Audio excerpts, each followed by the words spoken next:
The first sensation was cold. Not the kind of morning chill you might expect in a modern bedroom, gently coaxing you from sleep, but a sharp, unfamiliar bite that crept across the skin and made every movement feel deliberate. The air itself seemed to weigh heavier than it should, scented faintly of wood smoke and a hint of something metallic, something faintly bitter that lingered in the throat. Eyes fluttered open to darkness framed by unfamiliar shadows, the corners of the room obscured by layers of gloom that a single candle would have struggled to chase away. A thick, quiet stillness hung over everything, as if the world outside had forgotten how to move, and in that silence, even the faintest creaks of a wooden floor sounded loud and deliberate. Raising a hand, one noticed the weight of the bedclothes, coarse and heavy, covering limbs that felt as though they belonged to someone else. The mattress beneath was firm, unyielding, and uncomfortably lumpy in places, giving every movement a reminder that comfort was a luxury not easily afforded. The sheets carried a faint, musky smell of aged linen, the sort that spoke of hands that had washed and folded them many times over countless mornings. It was the kind of scent that belonged to another era, one that carried memory in its threads, even if the mind could not place it. The body remembered, though. Every muscle and joint objected to waking, as though the very act of opening the eyes required negotiation with something older, more patient and slightly stern. The room itself was strange, yet familiar in its basic shape. 4 walls, a high ceiling, a narrow window shuttered against the light. Shadows pooled in corners where furniture stood in dark silhouettes. A tall wardrobe with polished wood reflected only a dim smudge of one's own face, the mirror slightly warped, giving an eerie twist to familiar features. A small wash-basin sat in one corner, porcelain dulled with age, its edges nicked and uneven. On a nearby table rested a tray of objects, strange jars, bottles, and cloth-wrapped items whose purpose was obscure. A faint whiff of herbs and powders mixed with the ever-present scent of smoke, creating a combination both unsettling and oddly comforting, as though the room itself were alive, holding centuries of domestic secrets in its corners. The air was so cold that each breath seemed to take on weight. Exhaling created a soft, visible puff that hung briefly in the still room before dissipating into the shadows. Fingers brushed across the rough blanket, tracing the coarse stitching with a sense of wonder tinged with unease. The body shivered, not only from the chill, but from the awareness that one had been transported somewhere wholly unfamiliar. It was not the kind of chill that one could remedy with a warm robe or a cup of tea. This was a chill that settled deep in. The bones, as though the room itself remembered every winter, every draught, every neglected hearth. The faint light of dawn pressed against the shuttered window, thin and grey, unable to pierce the gloom entirely. There was a quiet rhythm to the sounds outside, the occasional clip of horse hooves on cobblestones, the low rumble of carts over uneven streets, and in the distance the muted voices of people beginning their morning routines. Each sound carried a clarity that modern life seldom offered. There was no hum of electricity, no distant motor cars, no constant reminder of machines. Time seemed slower, deliberate, measured by human effort and the creak of timber, rather than by clocks or screens. It was a time in which every sound, every movement, and even the cold itself demanded attention.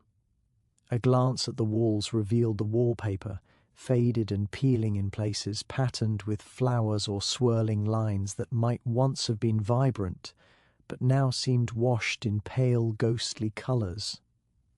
A candle stub stood on a nearby mantelpiece, blackened and drooping, evidence of many nights spent burning low. The furniture was simple but solid, a wooden chair with a splintered back, a small desk cluttered with papers and a quill, and a chest at the foot of the bed that bore the scars of age and use. Every object seemed to hum with the weight of human life, lived in close proximity, where every inch of space carried meaning, and where every morning began with labour and attention rather than ease. Movement was slow. Swinging legs over the side of the bed revealed cold wooden floorboards that creaked under each careful step. The chill travelled up the spine, settling in again with the realization that the room was entirely unheated. There were no radiators, no warm air, no gentle hum of comfort. The only heat came from a hearth that had long since burned out, the ashes cold and grey, a reminder that fire was once the centre of life, and without it, everything felt suspended between warmth and frost. Each step toward the window brought a shiver, the body instinctively seeking warmth, yet learning patience in its absence. Objects in the room drew the eye, simple domestic artifacts that told quiet stories of another century. A cracked teacup on the dresser, a worn pair of slippers pushed neatly under a chair, a folded nightgown waiting patiently for its wearer. These items were small, almost banal, yet each one carried a history of human habit, careful routine, and daily survival. It was a domestic world made intimate through austerity, where attention to detail mattered, and where every small action, from lighting a candle to washing one's hands, was an event that shaped the rhythm of life. And yet, beneath the quiet familiarity, there was something unsettling. The stillness of the room, the shadows in the corners, the heaviness of the air, all whispered that this world operated by rules different from those known today. Ordinary objects took on new significance when stripped of modern context. A closed wardrobe hinted at unseen dangers in the darkness behind its doors. The wash basin, once a source of daily refreshment, now appeared cold and threatening in its stillness. Even the simple act of dressing, of reaching for clothing that had been neatly folded, carried the faint edge of ritual and caution. The realization settled slowly. This room, this century, was not one of ease or comfort. It demanded awareness, patience, and respect. Every corner, every object, every breath reminded the occupant that life here was lived differently. It was quieter, slower, yet sharper in its lessons. Survival and care were intertwined, each action deliberate, measured, and conscious. There was no background noise to dull perception, no artificial warmth to soothe the body. One existed entirely in the physical reality of the room, in the textures, scents, and shadows that defined it. Standing by the window, the first rays of light weakly illuminating the room, it became apparent that waking up in this other century was not merely a matter of rising from bed. It was a lesson in presence. To breathe, to move, to observe, was to participate in a world where every detail mattered, where the mundane carried weight, and where even the act of being alive required vigilance. The shadows and the chill were not threats, but reminders of the rhythms of life that had once defined daily existence. In that moment the room felt alive, not in the sense of comfort or familiarity, but in the quiet, patient insistence of a century that demanded attention to the most ordinary aspects of survival. The cold, the shadows, the faint smells of wood and smoke, and the weight of the bedclothes all combined into a single coherent lesson. Here, every day began slowly, deliberately, and with caution. It was a time when the world outside and the room inside were intimately connected, each affecting the other, each shaping human experience in ways both subtle and profound. The occupant could feel it in the shiver that ran through the body, in the careful steps taken across the floor, and in the gaze cast across the room that seemed to hold centuries of quiet domestic life within its walls. This was a waking unlike any modern morning, immersive, demanding, and, in its quiet, chilling way, unforgettable. The night, if it could be called that, arrived without fanfare, though the shadows in the corners of the room deepened, thickening with a quiet, deliberate patience. The bed, an imposing structure of dark wood and intricate carvings, dominated the space. At first glance, it might have seemed inviting, promising a night's rest after the cold morning and the labour of the day, but appearances were deceiving. The frame, solid and ornate, whispered of craftsmanship and pride, but it did not hint at the subtle cruelty embedded in its design. The mattress, filled with straw or horsehair, sagged in places and pushed sharply in others, a landscape of discomfort masquerade in as comfort. Laying down was an exercise in patience, as the body instinctively adjusted to the irregular surface, learning the contours by careful, almost experimental movements. Heavy blankets, stacked in layers for warmth, pressed against the body with an oppressive weight. They were thick, coarse, and unyielding, and even a slight toss or turn sent small sprays of dust into the air. The linens themselves carried the faint odour of past occupants, sweat, soap, and the lingering essence of long nights spent in uneasy sleep. Each sheet had been washed repeatedly, but in a time without modern detergents or sanitizers, washing could never erase every trace of human presence. It was an intimate reminder that sleep here was not merely a personal act, but a communal one, a space shared over years by countless invisible presences whose movements and discomforts lingered in the fibres of the bed. Even breathing was a deliberate act as the cold and the strange smells mingled in the air. The room itself seemed to resist warmth, the walls holding on to chill like a patient, quiet adversary. The body, already weary from the day, longed for ease, yet ease was elusive. Legs, arms, and the back pressed into the uneven mattress with an insistent ache, forcing micro-adjustments that never truly brought comfort. The thick quilts, while heavy enough to trap warmth, also restricted movement, making each twist and turn a negotiation with the fabric itself.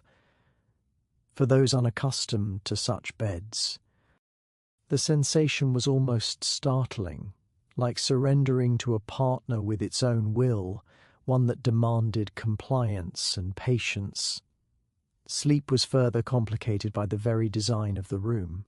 The high ceilings, while grand, allowed the cold to pool above, descending in invisible currents to touch the skin at unexpected points.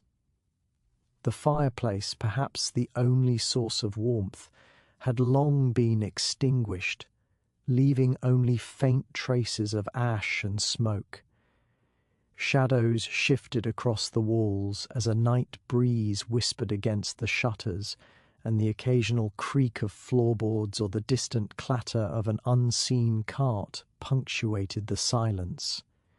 Each sound seemed louder in the quiet, unsettling in its unpredictability, and making the act of sleep feel like a precarious endeavour rather than a natural rest. Layers of clothing, a necessity even at night, added their own complications. Nightgowns, often heavy and made of coarse cotton or linen, brushed against the skin with unfamiliar textures. They tangled with sheets and blankets, and the stiffness of the material made movement deliberate.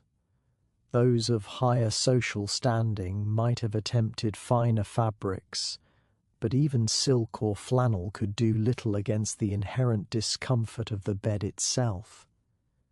The very act of lying down became a negotiation between warmth, modesty, and the awkward geometry of the mattress, a delicate balance that required awareness rather than surrender. The mind, too, refused immediate rest.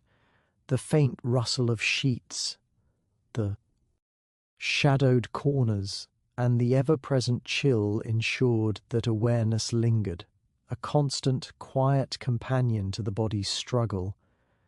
One's thoughts wandered to the objects scattered around the room, the wash basin, the wardrobe, the small wooden chest at the foot of the bed, and to the human rhythms that had animated them in the past. The creak of the door when opened, the faint smell of herbs or oils in jars, the slight draught coming from cracks in the walls. All were reminders that the night, like the bed itself, demanded attention. Even as eyes closed, the world pressed in, shaping sleep into something far from effortless, an active engagement with discomfort and awareness rather than the surrender modern beds promised. Sometimes the mind drifted to the shadows of the bed frame itself. The posts, carved with intricate shapes, seemed to hold stories in their grooves, patterns of leaves or flowers twisted in the candlelight, casting subtle, shifting illusions across the room. In the darkness they appeared almost alive, and a sleeper unaccustomed to such details might feel the weight of invisible eyes watching. The bed, an object meant for rest, became a stage for imagination, where the mind, stripped of distractions like electricity and ambient noise, wandered into corners both curious and unnerving. Sleep, when it came, was shallow and intermittent. Dreams arrived not as gentle narratives but as fragments, a series of impressions shaped by the discomfort of the body and the cold tea. Hat invaded every extremity. Each movement stirred the rough fabric beneath, sending tendrils of warmth fleeing and leaving the skin exposed to draughts. The straw or horsehair mattress pressed unevenly, jabbing at hips or shoulders, prompting small, almost imperceptible adjustments that prevented the full surrender necessary for deep rest. Even breathing became measured, as one's body sought to preserve heat while maintaining a position that minimized pain or strain. Yet in this struggle there was a peculiar rhythm. The body, after the initial protests, began to adapt to the strange geometry of the bed, finding fleeting moments of relief between discomforts. The mind, sensing the inevitability of the night, let go of certain anxieties, focusing instead on the minutiae of warmth, position, and sound. Each creak of the floor, each whisper of the wind became part of a lullaby of the era, a reminder that human life had once been intimately connected to the environment, to objects, and to the persistence of the body itself. Sleep was not a passive act but a negotiation, a careful dialogue between human fragility and the physical realities of the world. Morning, when it arrived, did so gently at first, a pale light brushing against the room's surfaces, revealing the contours of the bed in sharp relief. Limbs, stiff and aching, unfolded from beneath the heavy blankets with careful deliberation. The body bore the evidence of the night's struggle, sore joints, tingling fingers, and to and the lingering chill in the spine. Yet there was a strange satisfaction in surviving it, in navigating the constraints of the bed, the room, and the century itself. The bed had tested endurance, patience, and awareness, and in a way had imparted a subtle, almost cruel lesson. Comfort was not a given. It had to be negotiated, understood, and earned. And so the Victorian bed, despite its imposing appearance and ornate craftsmanship, stood as both a promise and a challenge. It cradled and tormented, preserved warmth while emphasizing chill, and provided rest that demanded attention, patience, and subtle cunning. The night might have been filled with discomfort and quiet suffering, yet it was also a night of lessons, of intimacy with the physical world, and of connection to a rhythm of life that modern conveniences had long since obscured. In the quiet, measured struggle of the bed, sleep became more than rest. It became an awareness, a meditation on presence, and a subtle initiation into the rhythms of another time. The first light of day often arrived uninvited, spilling through gaps in shutters or curtains with a pale, hesitant glow. It painted the room in muted greys and cold yellows, revealing surfaces that had seemed mysterious in darkness. But the warmth of the light was an illusion. It brought no comfort. The air itself seemed to hold a chill, pressing against skin and seeping into joints as though testing the resilience of those who inhabited the space.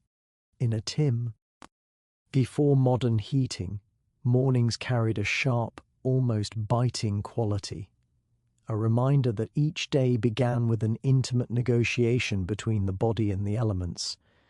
Stepping from beneath thick blankets into this cold world was like crossing an invisible threshold. Feet touched wooden floors that had absorbed the night's chill, sending immediate shivers up the legs. The cold seemed alive, creeping into the soles, climbing ankles and threading through every limb. Even the walls, cold and stone-bound, radiated a subtle, persistent frigidness that clung to clothing and lingered in the air.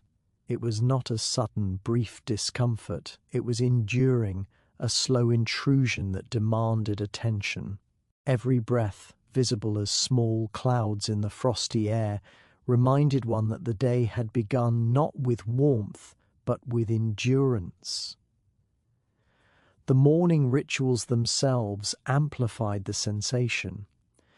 Water for washing was often drawn from basins or buckets, cold even in midsummer, shocking against skin still tender from sleep. The act of washing, simple as it might seem, became a confrontation. Hands, arms, and faces endured the icy bite, and the body reacted instinctively. Gooseflesh rising, muscles tightening, teeth chattering. The mirror reflected the pale, flushed skin of those struggling to awaken, eyes bright with both the effort to shake off sleep and the resistance to the persistent cold. Even drying off was insufficient to stave off the creeping chill as the ambient air continued to conspire against warmth. Clothing, too, was only partially protective. Layers were necessary, but heavy fabrics could not fully compensate for the absence of a hearth's glow or the radiators of another era. Wool, thick and coarse, insulated the body to an extent, yet the extremities remained vulnerable. Hands in gloves, feet in boots, scarves and shawls wrapped tightly. Still, the shiver persisted, a quiet reminder that the human body, once surrendered to the elements, needed to negotiate constantly with the environment.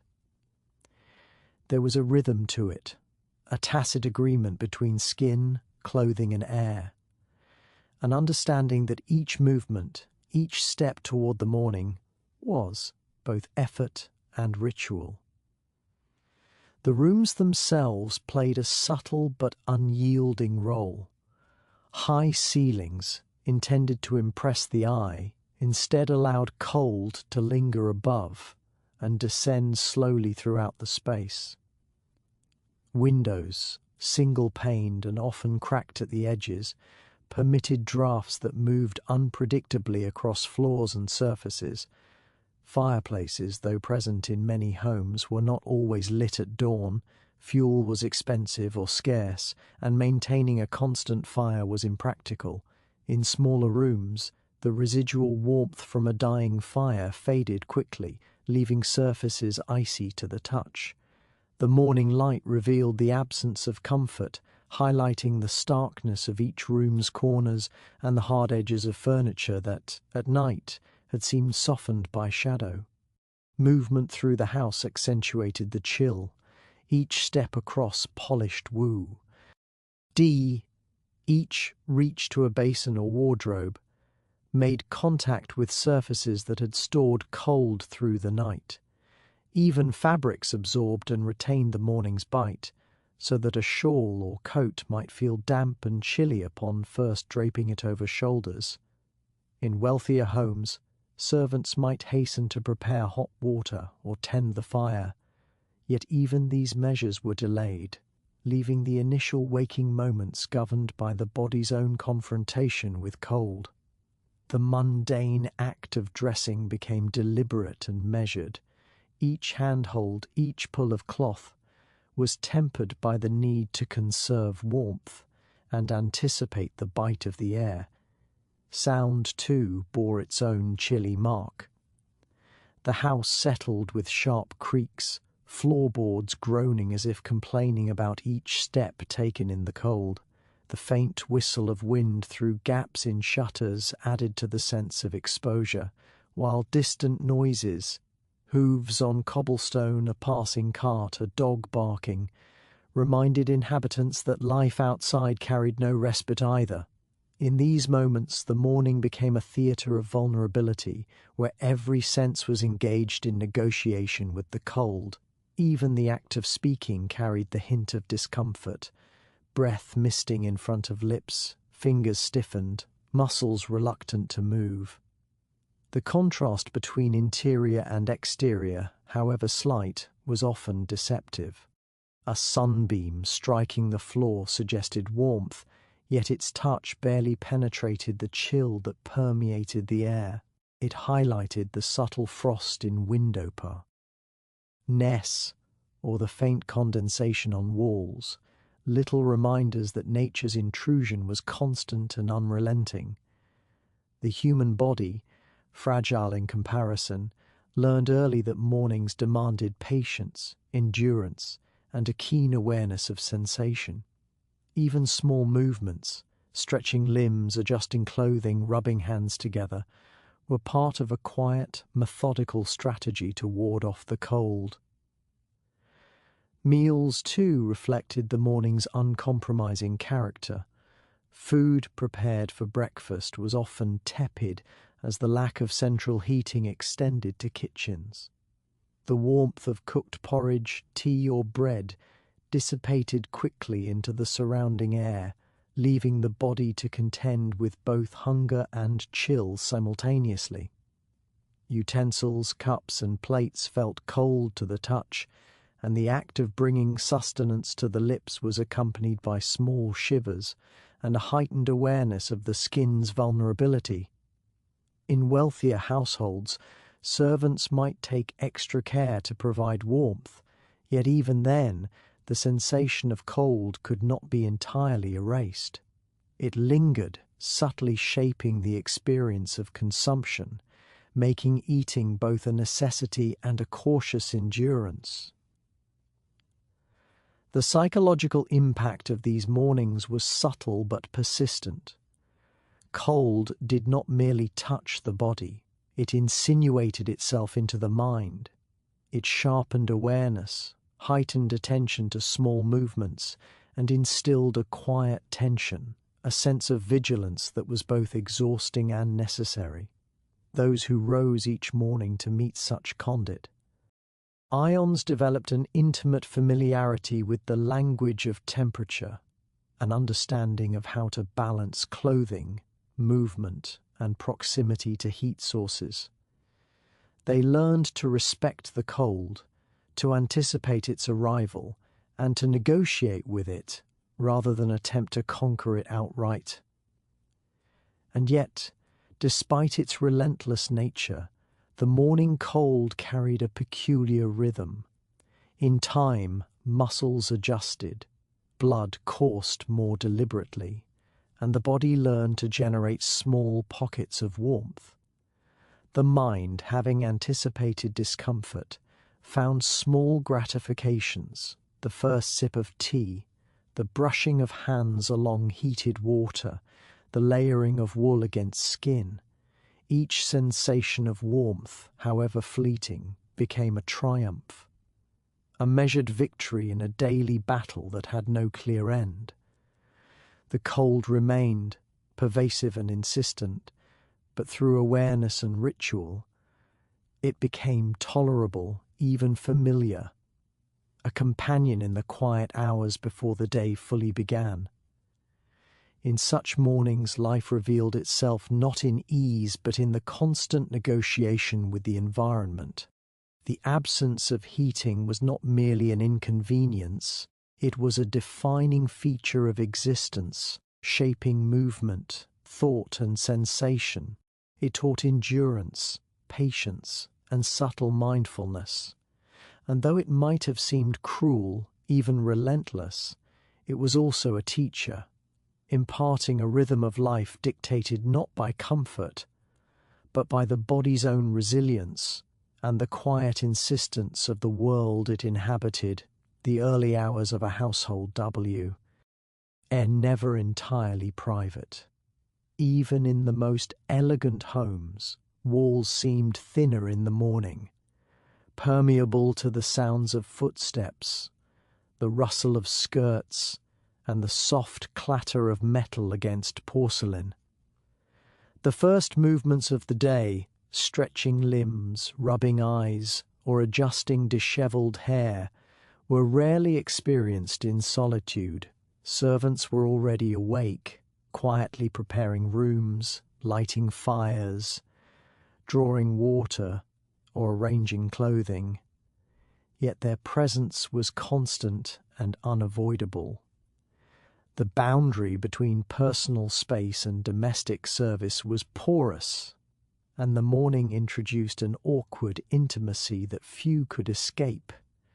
It began with sounds: the soft scraping of a broom against a wooden floor, the creak of floorboards under a cautious step, or the distant hum of voices exchanging instructions, created a subtle awareness that privacy was a fragile illusion. Each movement carried with it the possibility of intrusion. Even in rooms designed for solitude, the door might open unexpectedly, revealing a housemaid with a basin of cold water or a valet with clothing in hand. Eyes adjusted quickly to the presence of others, and the body, still tender from sleep and the cold, reacted instinctively, blinking, tensing, shifting posture, or pulling coverings closer. The sensation was subtle yet unrelenting, like the quiet pressure of a world that did not pause for individual comfort. The morning's awkwardness was amplified by the necessary routines of dressing and grooming. Every layer of clothing, from undergarments to outer coats, required assistance in a world where complicated fastenings, laces and corsets were standard. Servants, trained to anticipate the day's needs, moved with practiced efficiency, yet their proximity meant that intimate details of the body and habits were exposed with each adjustment. Hands brushed arms, secured buttons, or smoothed fabric, all under the quiet scrutiny of someone whose gaze was both professional and persistent.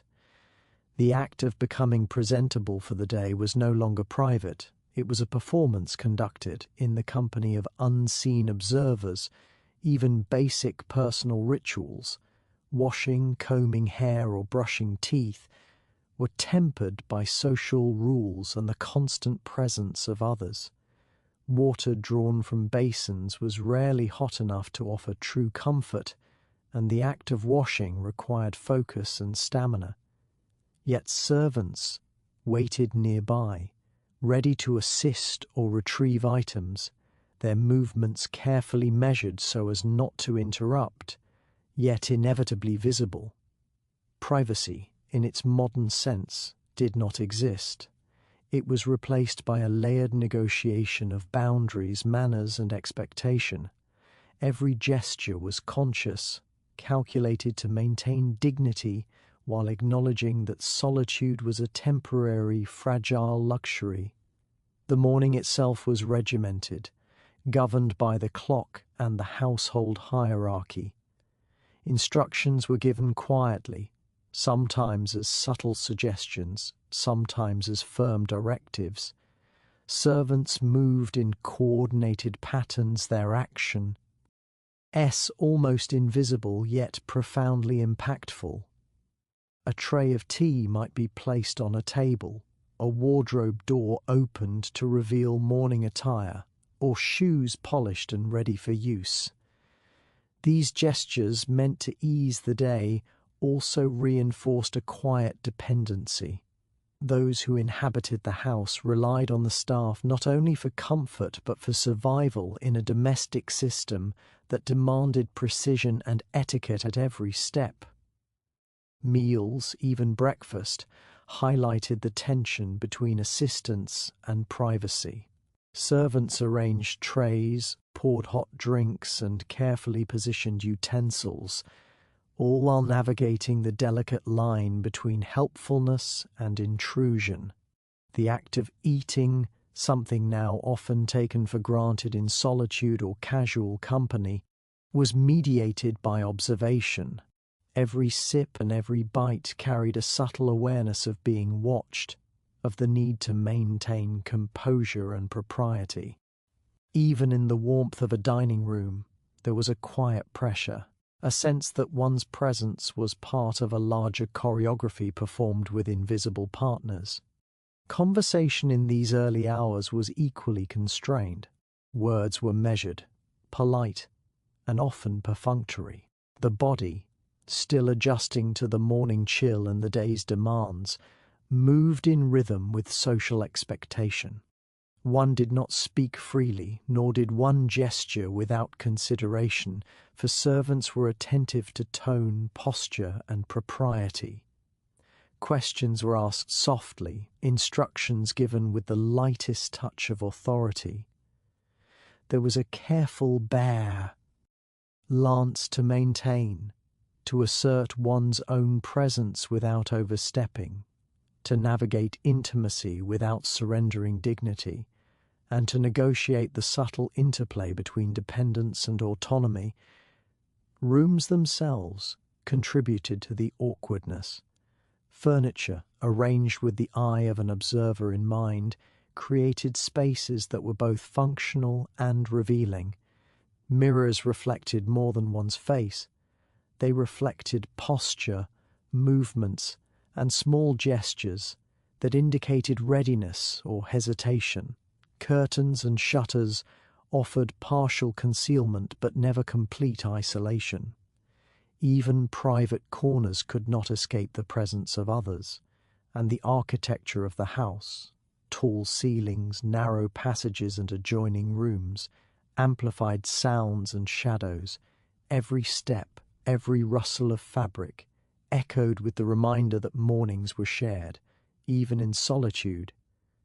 Yet the system, for all its intrusion, offered structure.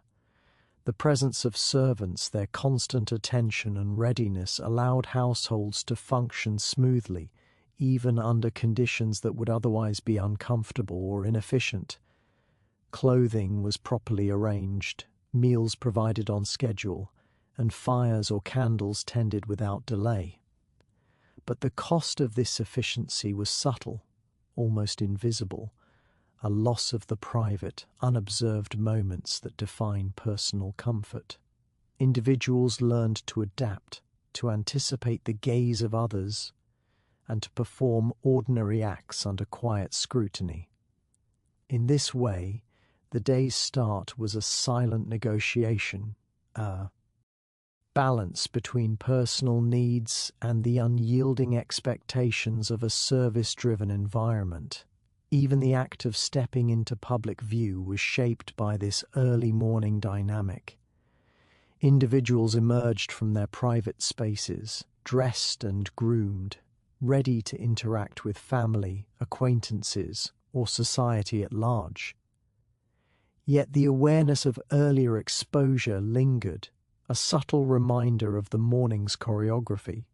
The house, the staff, and the rituals combined to create a continuum of observation and interaction where privacy was not denied outright but carefully moderated. Inhabitants learned early that life within such walls was an intricate performance, one conducted with quiet care, perpetual awareness, and a tacit acceptance of shared presence. By the time the morning sun rose fully, spilling golden light across floors and walls, those who had begun the day enveloped in chill and awkwardness had already passed through a private yet shared ritual of preparation. The tension between personal space and domestic assistance had eased into routine, and the body and mind had adjusted to the morning's demands. Yet the memory of exposure, the subtle shiver of awareness that someone had been present, always observing, always ready, remained a quiet echo. It shaped posture, gesture, and thought for hours afterward, a gentle but persistent reminder that even the simplest actions were framed by the household's hierarchy and the constant, watchful presence of servants. Morning had barely set. It led into its routine when the act of dressing began, a process far removed from the simplicity we imagine today. It was not a casual affair, nor a task that could be completed in minutes. Each garment carried its own set of demands, its own rules for arrangement, and its own weight, both physical and symbolic. The body, still awakening from sleep and shivering from the cold, became a battleground between comfort and appearance. What might have seemed elegant or refined from a distance was in practice an endurance test, one measured in minutes of struggle and careful, deliberate effort. Undergarments were the first hurdle. Layers of linen, cotton, or wool were wrapped, tied, and adjusted against the skin, each fold and seam contributing to the structure of the outer garments. Corsets, tight and unyielding, were laced with meticulous care. They shaped the body into a socially approved silhouette, compressing, lifting, and constraining in equal measure. The laces tugged and pulled, requiring the steady hand of an assistant or the concentrated effort of the wearer alone, each tug a subtle reminder of the expectations placed upon the body. Breathing, once natural and unthinking, became deliberate. Movement was restricted. Even the simplest gesture, a turn of the head, a stretch of the arm, carried the risk of discomfort or disarray. Stockings and petticoats added to the weight of endurance. Layers of fabric were gathered, smoothed, and secured with pins or ties, each garment both. A barrier against the cold and a challenge to mobility, walking, bending, or sitting became an exercise in careful choreography. The body learned to anticipate each constraint, to move within invisible boundaries defined by threads and fastenings. Even a brief attempt to hurry, to escape the slow rhythm of dressing, resulted in tangles, wrinkles, or a pinched limb, reinforcing the quiet lesson that patience and control were essential. Outer garments, once added, transformed the struggle into a more visible performance. Heavy skirts, waistcoats, jackets, and cloaks demanded attention to every detail. Buttons, hooks, and ties multiplied the effort required, each closure a precise movement executed with care. Mirrors offered guidance, reflecting not only the form but the tension inherent in achieving the correct posture, the correct alignment. Hair, often pinned and curled, was styled with equal care, its arrangement subject to societal standards and the scrutinizing gaze of anyone nearby. The act of dressing became not only a physical endurance but a mental one, demanding focus, composure, and a careful negotiation between fatigue and appearance. Servants, quietly present, eased some of the burden yet introduced another layer of tension. Their hands were necessary, guiding laces through tiny loops, adjusting collars, or smoothing fabric over tense shoulders. Every touch was professional but intimate, every movement guided by years of routine yet impossible to ignore. The present CE of assistance was a double-edged sword. It provided relief but also reinforced the subtle discomfort of exposure. The body, already weary from sleep and cold, had to maintain dignity even as it relied on the aid of another. Shoes, often stiff, tightly laced, or bound with buckles, completed the process. Hands numb from the morning chill fumbled with straps, while toes cramped within narrow confines awaiting the eventual freedom of movement outside the door. Gloves, hats, and shawls were added with deliberate precision, each item signalling readiness for the day and adherence to expectation. The culmination of this ritual was a fully dressed body, compliant, proper, and constrained. A vessel prepared to face the world under both its own endurance and the subtle supervision of the household. The room itself seemed to conspire with the process. Draughts from tall windows carried the bite of morning cold, slipping beneath layers and chilling exposed skin. Furniture pressed against delicate skirts, pins snagged on upholstery, and mirrors reflected not only form but the slight tremor of effort. Time, too, played its part, measured not by urgency alone but by the unspoken pressure of routine. Late preparation was not merely inconvenient, it was a failure of endurance, a deviation from the silent contract that governed the day. The sensory experience was inescapable. The smell of starch and pressed fabric mingled with faint traces of perfume from previous days, a subtle reminder that clothing was both protection and display. The texture of tightly woven material pressed against skin, a constant companion to motion, a silent tutor in patience. Even the sound, the rustle of petticoats, the scrape of boots against the floor, the soft swish of skirts, marked the rhythm of preparation, a soundtrack to a performance conducted in quiet tension. Dressing was not merely functional. It was a reflection of social order. Each garment spoke of status, wealth, and propriety. The ability to endure discomfort gracefully, to navigate layers and bindings without complaint, marked one as capable and disciplined. The household observed, sometimes invisibly, sometimes with subtle acknowledgement, and the body responded, absorbing the weight of expectation and translating it into posture, movement, and breath.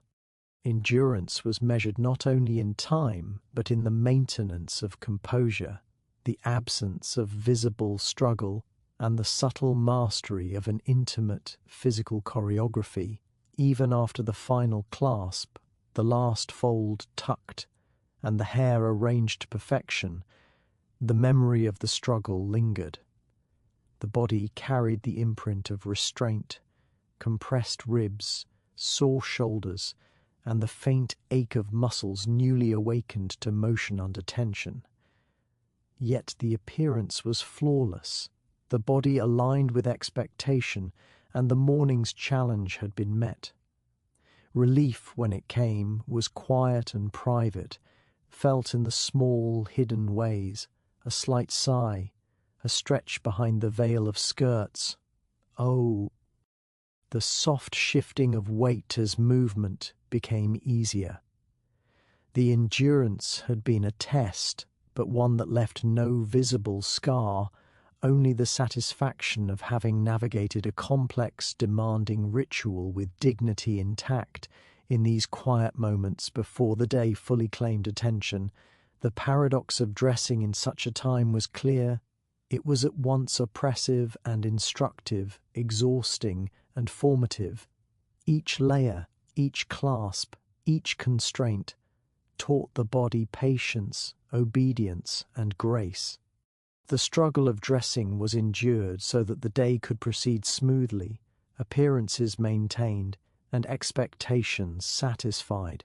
Yet the private knowledge of the effort, the intimate understanding of tension, restriction, and perseverance remained a secret, known only to the body itself, tucked beneath layers of fabric, waiting to be remembered in quiet reflection. By the time the household doors opened and the day began in earnest, those who had mastered this ritual moved with a quiet, measured authority. Their form and posture betrayed none of the private exertion, their clothing and appearance flawless and disciplined. Yet beneath the smooth surface lay the story of endurance, a subtle and persistent reminder that elegance was rarely natural, that grace was a product of labour, and that the simple act of dressing could shape not only the body but the spirit. In a world where every day demanded appearance and precision, this endurance was a small private victory, marking the wearer as resilient, calm, posed, and ever conscious of the silent power woven into cloth, bone, and ritual. Morning routines extended far beyond dressing, and in the Victorian household, the matter of cleanliness was a quietly perilous affair. Hygiene, so often taken for granted today, demanded careful negotiation with the environment, patience, and a willingness to endure discomfort. The luxuries of running water, warm showers, and instant drainage were absent. Instead, water was hauled, heated, and rationed, the process slow, laborious, and never entirely predictable. A person's exposure to cold, dirt, and germs began here, in these intimate, vulnerable rituals, shaping the body and the day in subtle but enduring ways. The act of washing was itself an exercise in planning. A large basin would be filled with water heated on the stove, the temperature never entirely reliable. Too cold, and the chill cut deep into the skin. Too hot, and the water scalded. The basin might sit on a stand, a small table, or even a chair, and the bather had to adjust to the precarious arrangement. Bowls of water could not be refreshed with a simple turn of a tap. Each pour demanded care, awareness of balance, and a willingness to tolerate the occasional splash or spill. Every drop carried weight, not only literal but symbolic, representing effort, resourcefulness, and the household's discipline. Bathing was a rare luxury. Most families could not afford a daily immersion in warm water, so the process often consisted of party, washes, careful scrubbing of hands, face, and neck, and a deliberate attempt to maintain freshness elsewhere with damp cloths. These brief rituals were sometimes shared in communal spaces, requiring patience and discretion. Privacy was a constant concern, a subtle tension running through the act of washing when walls were thin, doors fragile, and servants constantly moving. The bather learned to coordinate timing and movement, performing an intimate ritual under the invisible but present gaze of the household. Soap, when available, was far less forgiving than the gentle cleansers of today. It was harsh, often lye-based, and prone to drying the skin or leaving abrasions unnoticed until the next day.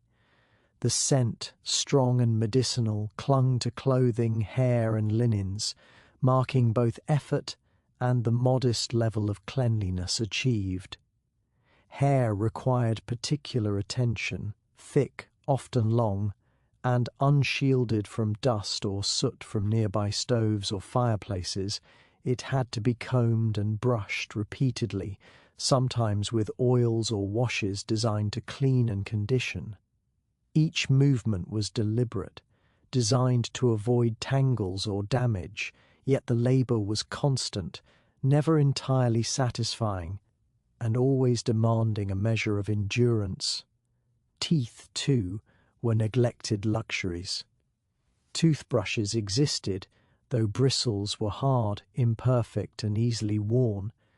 Tooth powders, sometimes flavored, sometimes abrasive, served as substitutes for modern toothpaste. The ritual of cleaning teeth required coordination and patience, often in shared or poorly lit spaces. Water for rinsing was precious, and the act of spitting carried subtle risks of mess or embarrassment. Even in the simplest routine, the body confronted the harshness of environment, the limitations of tools, and the constant demand to maintain personal dignity amid practical challenges. Sanitation beyond washing was fraught with hidden dangers. Chamber pots, though a necessary convenience, carried risks that modern plumbing has largely erased from memory. Their presence in bedrooms, under tables, or tucked in corners was a reminder of the ever-present proximity of waste to daily life. Emptying them was a task typically assigned to servants, though even this routine carried exposure to odors, spills, and the potential for contamination. Illness lurked in places that might seem mundane, and the household had to navigate these hazards with both strategy and vigilance. The bathroom, or more often the lack of one, was itself a site of subtle peril. Privacy was limited, spaces were small, often dark, and poorly ventilated. Steam, water spills, and odors mingled, creating an environment that could chill the body, irritate the skin, or make motion hazardous. Floors were slick, tubs precarious, and candles or oil lamps the only source of illumination, their flickering light adding a ghostly, unpredictable element to an already difficult task. Every gesture required mindfulness. A misstep could result in injury, a spill, or a sea. A scade of frustration that echoed throughout the morning. Children faced a different but equally exacting challenge. They were washed with careful supervision, often in shared tubs or basins, their skin delicate, their movements unpredictable. Soap stung, water chilled, and the labor of keeping a small body clean demanded constant attention.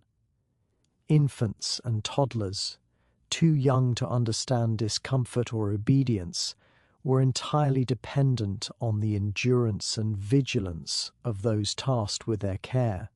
Bathing in this era was therefore both an intimate act of protection and a quiet trial of patience, endurance, and the unspoken negotiation of comfort and necessity.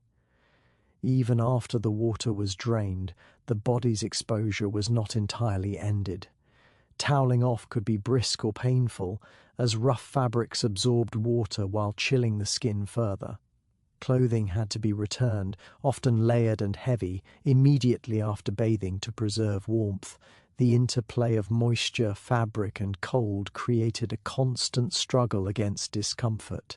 Those who could endure without complaint demonstrated resilience, mastery of routine, and an ability to navigate the body's vulnerabilities with care and composure. The broader household contributed to the challenge. Servants, though present to assist, could not always anticipate every need. Water might be insufficient, basins cracked, soap unavailable, or linen damp. These small but cumulative inconveniences transformed the simple act of hygiene into a test of endurance and creativity. One learned to work around limitations, improvising, rationing, and persevering, while still presenting a facade of neatness, order, and propriety to the world beyond the bedroom door. Hygiene in the Victorian home was never solely about cleanliness. It was an intimate dance with discomfort, a negotiation with scarcity, and an exercise in patience. The body became both instrument and participant, enduring cold, friction, and the limitations of tools and materials. Every movement, every adjustment, and every careful pour of water carried significance. Reinforcing the quiet truths of the household, discipline was essential, resilience was rewarded, and the most private rituals often contained the most exacting demands. By the time the morning passed and the household moved from preparation to activity, the body carried the imprint of these trials.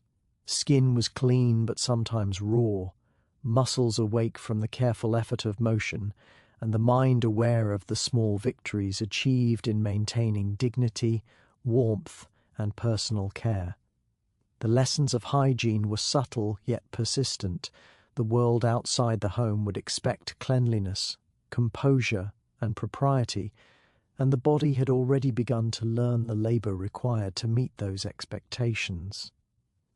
In these quiet early hours, the ritual of hygiene left its mark not only on the skin but on the spirit.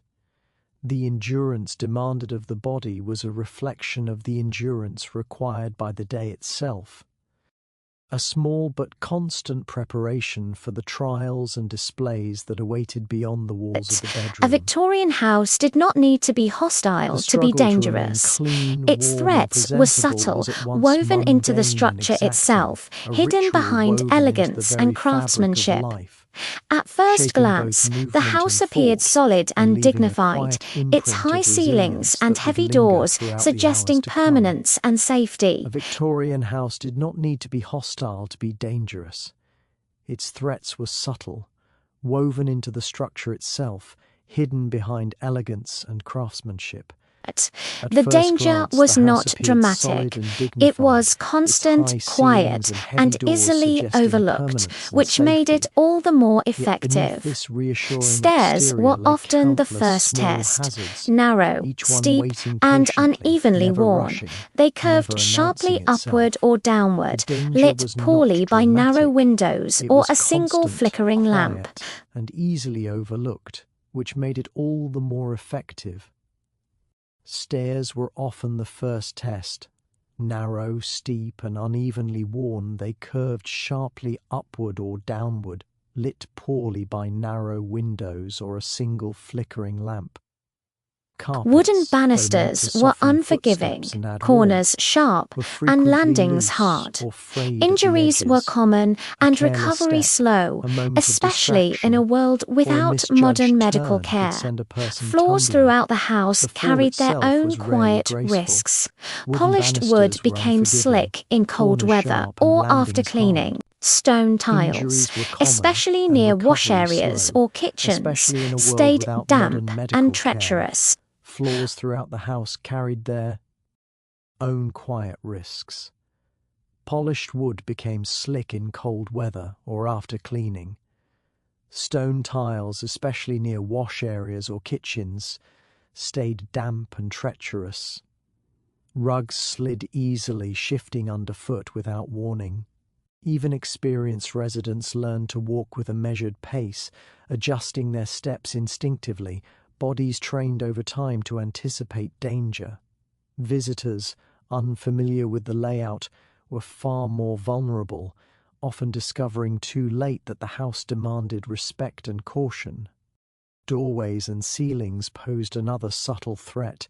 Many rooms were designed with varying ceiling heights, beams exposed and low enough to strike an unwary head. Door frames were narrow, and heavy wooden doors swung with surprising force, catching fingers or brushing shoulders. In dim light, these obstacles seemed to emerge suddenly, as though the house itself were rearranging Fireplaces, its shape. meant to provide Bruises, warmth and scrapes, and minor comfort, injuries were became among the so most common that they were dangerous barely features remarked of upon, all. accepted as part of daily life. Fireplaces, meant to provide warmth and comfort, were among the most dangerous features of all. Open flames Sparks burned escaped for hours, easily, sometimes landing on unattended, rugs, while clothing, embers or lingered long furniture. after fires appeared extinguished. Sparks escaped easily, landing on rugs, clothing, or furniture. Chimneys, poorly cleaned or damaged, allowed smoke to fill rooms or ignite hidden soot. The smell of burning wood and coal became familiar, comforting even, yet it masked a persistent risk. Entire houses could be Lighting lost to offered fire no within real minutes, leaving safety. occupants with little Candles, time to oil escape. lamps, and early gas fixtures Lighting flickered offered no unpredictably, real safety. casting long Candles, shadows and oil leaving lamps, and corners early in gas darkness. fixtures flickered unpredictably, casting long shadows and leaving corners in darkness. A single gust of air could topple a candle, spilling hot wax or igniting fabric. Lamps overheated, cracked, or leaked fuel. At night, navigating hallways became an exercise in memory and touch. Glass was Hands thick, brushing but walls, imperfect, feet moving prone slowly, to cracks senses or sudden sharpened against the breakage. possibility of collision or flame.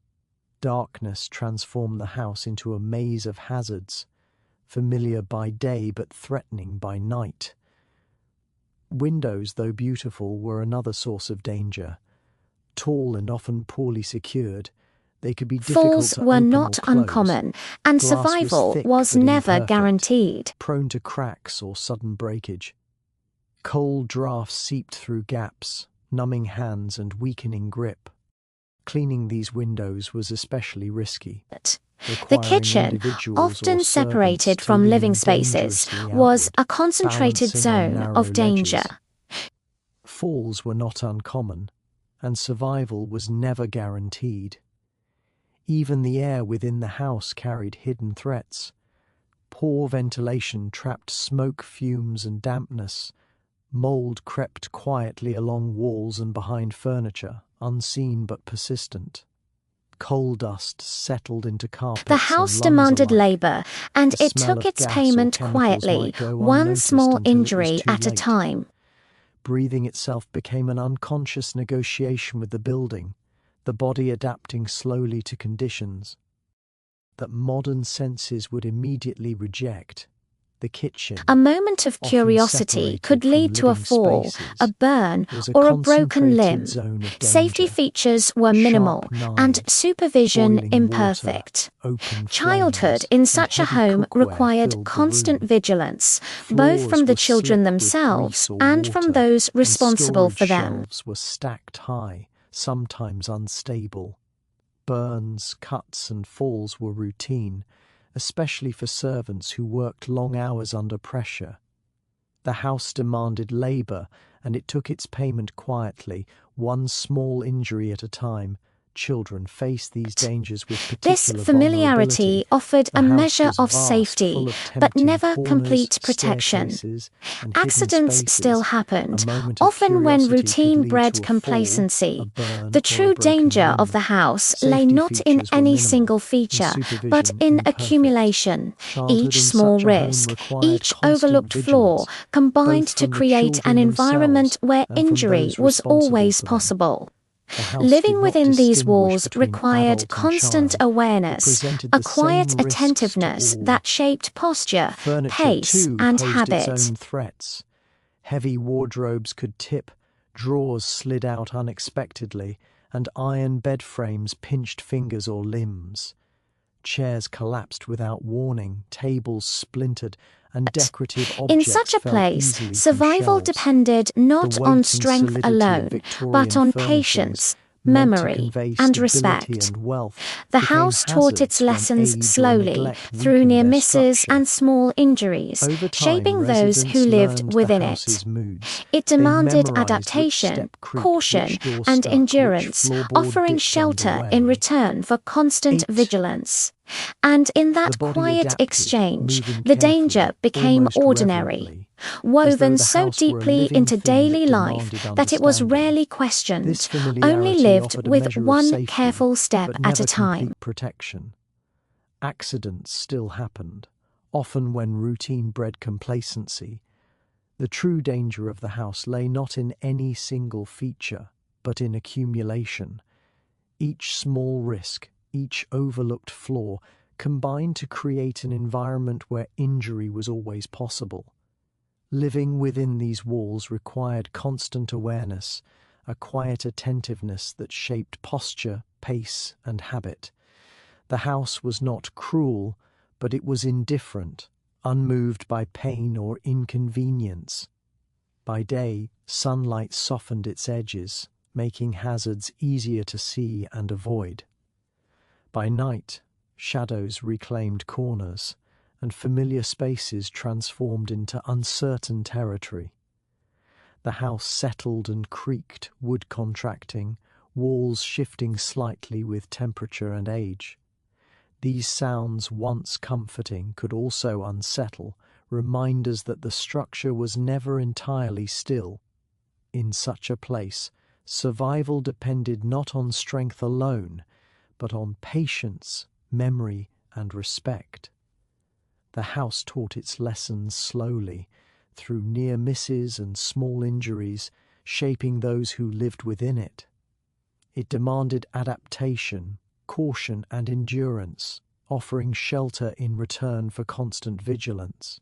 And in that quiet exchange, the danger became ordinary, woven so deeply into daily life that it was rarely questioned, only lived with one careful step at a time. Green was everywhere, quietly admired and rarely questioned. It covered walls in intricate patterns of leaves and vines, softened rooms with a sense of freshness, and reflected lamplight with a gentle richness that felt reassuring. The colour appeared alive, steady, dependable. It did not warn. It did not announce itself as dangerous. It simply existed, embedded into daily life so completely that no one thought to look closer. Wallpaper held the colour firmly, pressed flat against plaster, sealed in place as though permanent. When the house warmed during the day or cooled at night, the paper responded, expanding and contracting almost imperceptibly. Tiny fragments loosened with time. Dust fell softly, too light to be seen unless sunlight struck it just right. It settled on tables, chairs, clothing, and skin. Each breath stirred it again, lifting invisible particles into the air where lungs drew them in without resistance. Bedrooms carried the same quiet presence. Curtains died to match the walls brushed against windows and beds, releasing more particles with every movement. Carpets trapped the dust deep within their fibres, only to release it again when walked upon. Pillows absorbed it, sheets collected it, and night after night breathing continued in rooms filled with colour and silence. Nothing burned, nothing smelled wrong. Sleep came easily, unaware of what rested in the air. Clothing extended the reach of the poison beyond the walls. Dresses, gloves, ribbons, and artifice. Chill flowers were dyed, using the same compounds that made greens so vivid and long-lasting. Fabric rubbed against skin with every step, every shift of posture. Heat and moisture from the body encouraged absorption, especially during long days or crowded rooms. Seamstresses handled these materials constantly, fingers stained faintly, lungs filling with dust shaken loose during cutting and sewing. The work was delicate, admired, and quietly damaging. Children moved through this world without caution. Books with brightly coloured covers passed from hand to hand. Painted toys chipped easily, leaving residue on fingers and lips. Nursery walls were often the most colourful of all, designed to appear cheerful and lively. Small hands touched everything, dust clung easily. Illness appeared often, explained away as weakness, temperament, or the natural fragility of childhood. Food preparation offered no barrier. Arsenic travelled easily from surfaces to hands, from hands to utensils, from utensils to meals. Some households used arsenic-based compounds to control pests, storing them nearby without concern. Containers were reused, surfaces wiped, not scrubbed. The separation between poison and nourishment remained thin and unreliable. Symptoms rarely appeared suddenly. Appetite faded slowly. Stomachs ached without clear cause. Fatigue settled in as part of daily life. Personal care carried its own risks. Powders promised pale, refined skin. Creams claimed to smooth blemishes and restore youth. Their ingredients were trusted, applied daily, pressed gently into pores. Skin absorbed what it was given.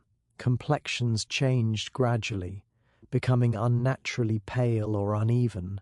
Hair weakened, strength declined. The mirror reflected changes that were blamed on age, stress, or disposition, rather than the substances applied with care each morning. Medicine offered no certainty. Bottles lined cabinets neatly, their labels handwritten, their contents prescribed with confidence. Arsenic appeared in treatments meant to stimulate appetite, calm nerves, or improve vitality. Dosage relied on judgment rather than precision. Relief and harm shared the same container, separated only by assumption. When discomfort followed, another remedy was added, never questioning the first. The house encouraged accumulation. Poor ventilation allowed dust to linger. Fires warmed rooms and increased the release of particles from walls and fabrics. Windows stayed closed against cold and smoke. Comfort deepened exposure. The effort to create warmth, beauty, and refinement worked against the body in ways no one could easily trace. Servants encountered the substance repeatedly. Cleaning disturbed settled dust.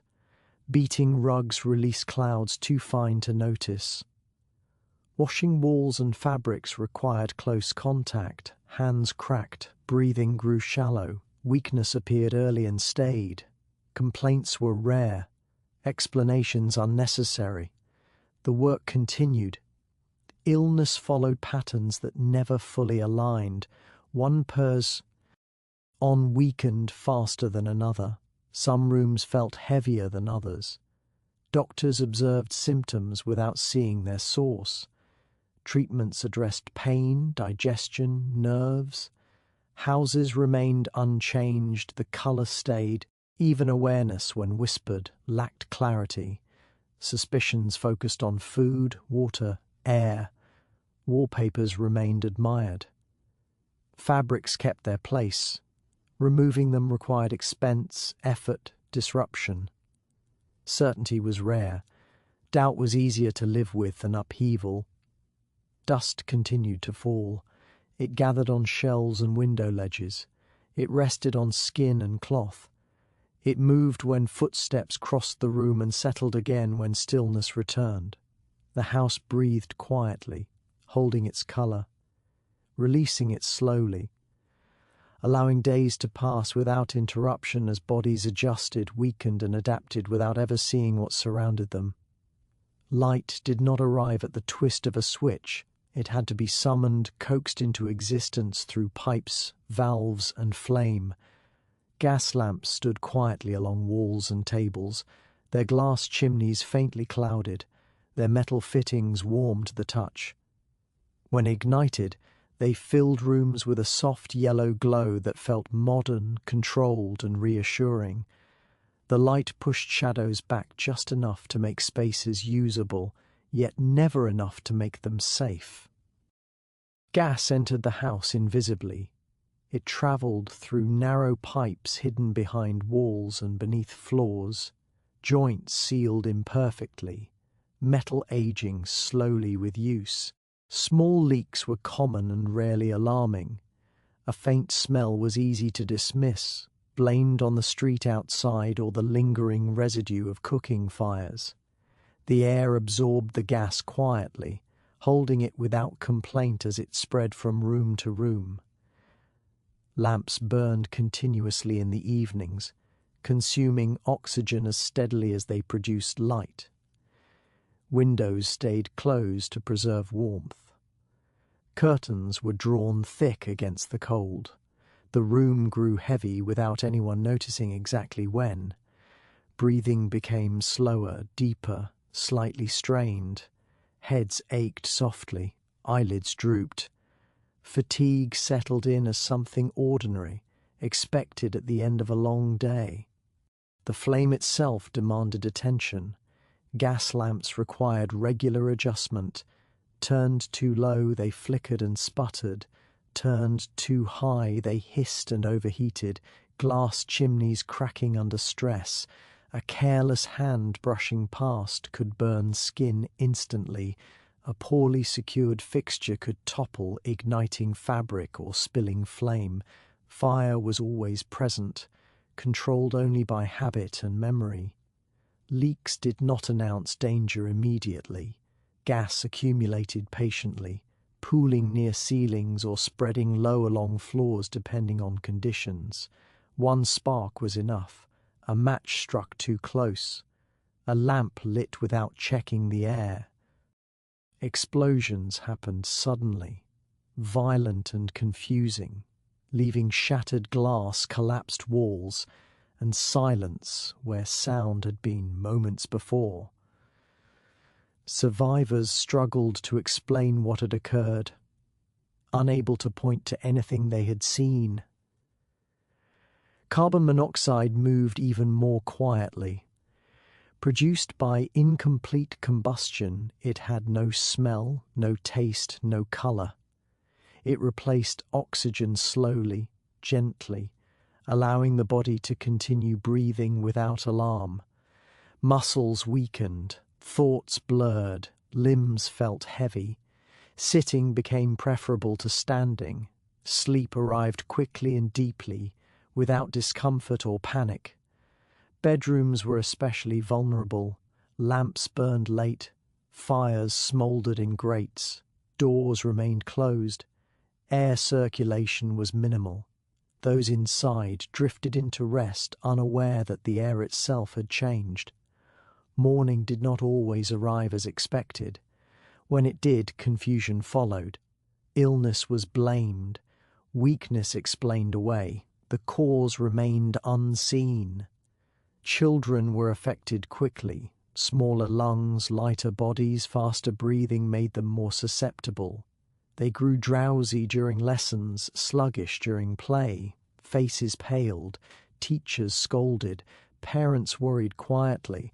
The air remained unquestioned. Servants encountered the greatest risk. Kitchens burned gas constantly.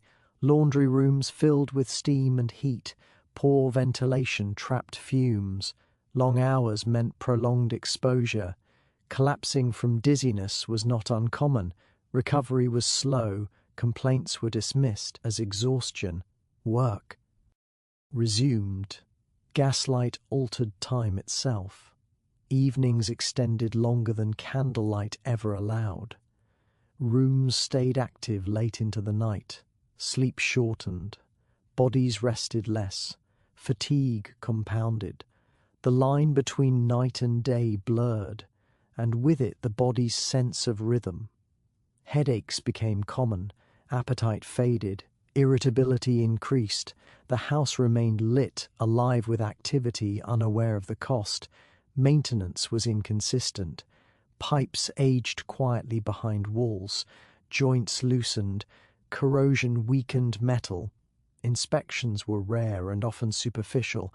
Repairs focused on visible problems, not invisible leaks. The system functioned until it didn't, and failure came without warning. Windows offered limited relief. Opening them invited cold, smoke, and noise. Closing them preserved warmth but trapped fumes. Choice was constant and imperfect. Comfort and danger shared the same space. The air shifted subtly throughout the day, changing with temperature, usage, and time. Night magnified every risk. Darkness hid flickering flames and cracked glass. Fatigue dulled attention. Hands moved automatically, guided by routine rather than awareness. A lamp left burning too long. A valve not fully closed. A fire starved of oxygen. The house filled slowly, quietly, invisibly. Doctors recognized symptoms without understanding causes. Treatments addressed headaches, weakness, nausea. Rest was prescribed. Fresh air recommended vaguely. Houses remained unchanged. Lamps stayed lit. The glow of gaslight softened rooms, made furniture appear warmer, shadows gentler. Faces looked calmer beneath its haze. It suggested safety and progress. Few questioned what powered it. Fewer still considered what lingered after the flame. Air thickened and thinned without notice. Breath adjusted automatically. Bodies compensated until they could no longer. Some mornings began later than expected. Some evenings ended early. Explanations varied. The source remained unseen. The pipes stayed hidden. The lamps burned steadily. The air continued to change in small, unnoticed ways as rooms filled with light and quiet movement, warmth and shadow, breath after breath passing through spaces shaped by flame and silence. Food arrived at the table already carrying risk. It looked ordinary, arranged carefully on plates and trays, steam rising gently in the cool morning air. Bread was sliced thick, butter set out to soften, tea poured dark and strong. Nothing about the meal suggested danger. The smells were familiar, comforting even, masking the quiet uncertainty that lingered in every ingredient and every method of preparation. Milk was among the first concerns, though rarely recognized as such. It arrived unsealed, carried in open containers, often hours old by the time it reached the house.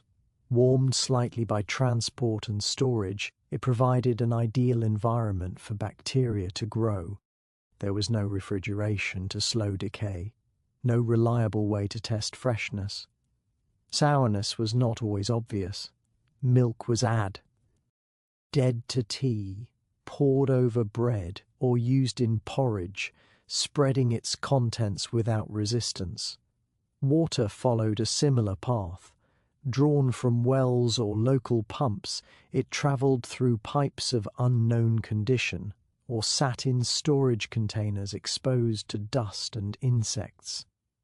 Contamination was common, yet invisible. It was boiled sometimes, ignored other times. Tea offered a false sense of safety, its heat trusted to cleanse whatever it carried. Cups were filled, sipped slowly, and set aside without concern for what might remain. Bread, a staple of the morning, was not always what it appeared. Flour quality varied widely. Some loaves contained fillers, chalk or alum, added to improve colour and weight. These substances irritated the stomach and weakened the body over time. Mould was scraped off when visible. Hardness was softened with soaking or toasting. Waste was avoided whenever possible, even when the food itself had begun to turn. Butter and fats presented their own problems.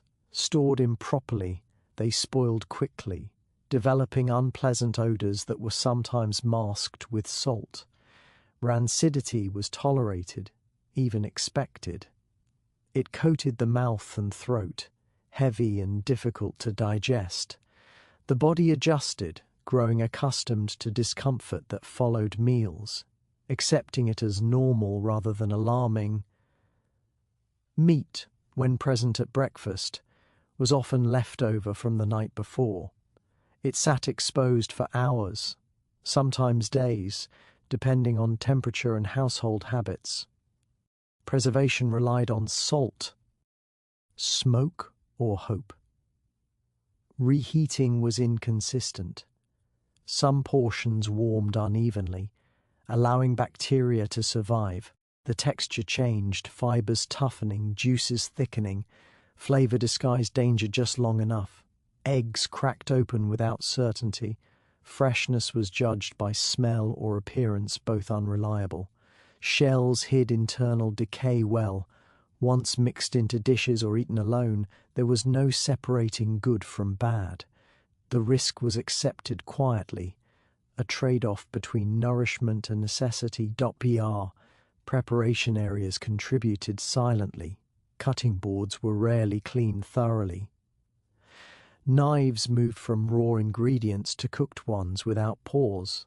Cloths used for wiping surfaces spread residue rather than removing it. Hands were washed quickly, often in cold water, sometimes not at all. The kitchen smelled of heat and food, not of danger. The utensils themselves carried histories. Cups chipped at the rim exposed porous material beneath. Plates absorbed residue over time. Pewter or lead-glazed ceramics leached substances into hot food and drink. Tea, steeped longer than intended, pulled more than flavor from its container. The body absorbed these additions gradually, unaware of their source. Sugar, when available, masked unpleasant tastes effectively. It softened bitterness, covered spoilage, and encouraged consumption. Sweetness reassured. The stomach protested later, quietly, through cramps or nausea that faded by midday and returned the next morning. Servants bore the brunt of exposure.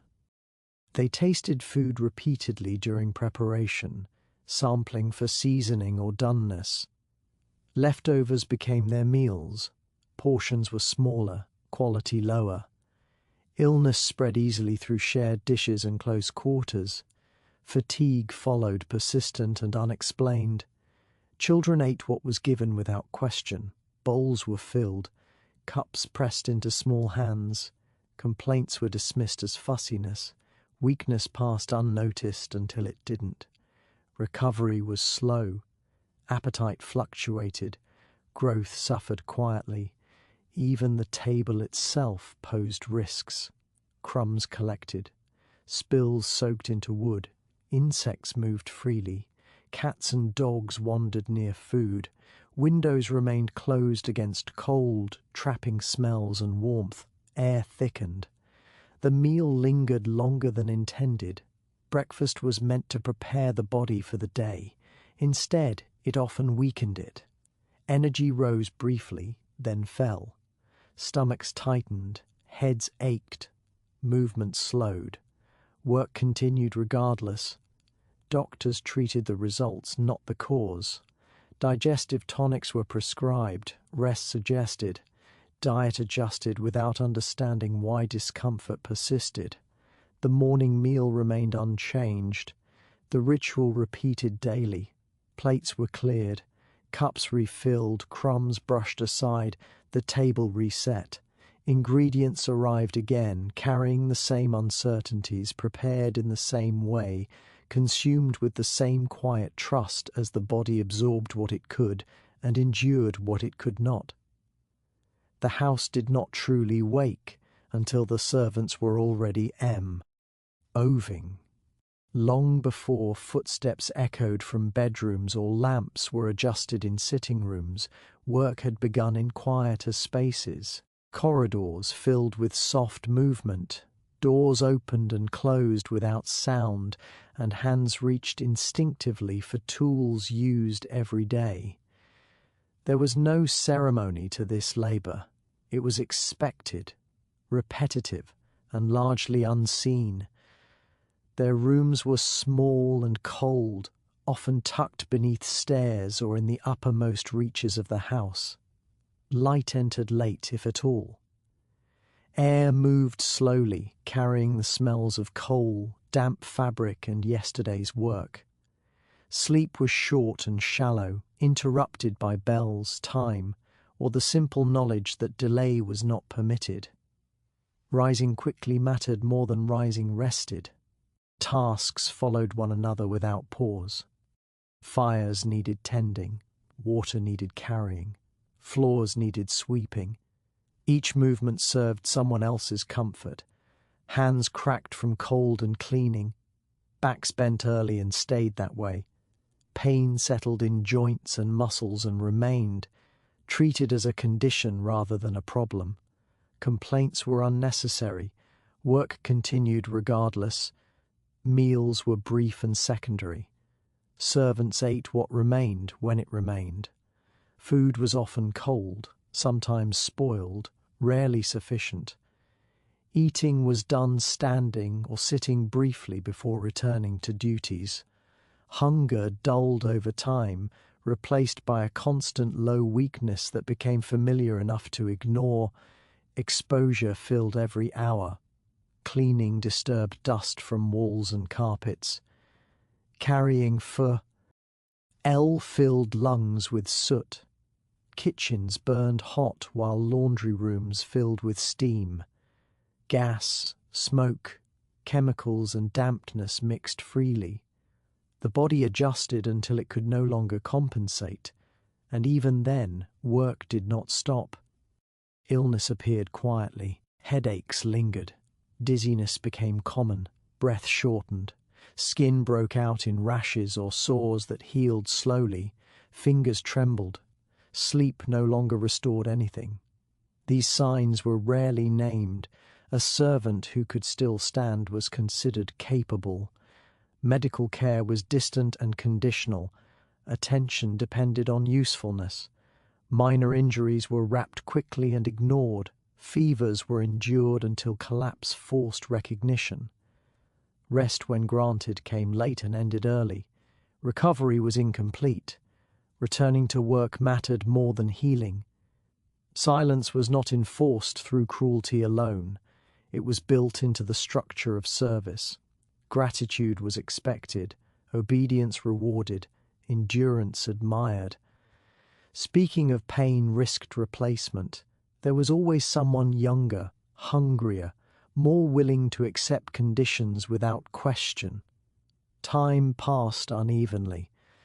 Days blurred together, marked only by tasks completed and tasks waiting.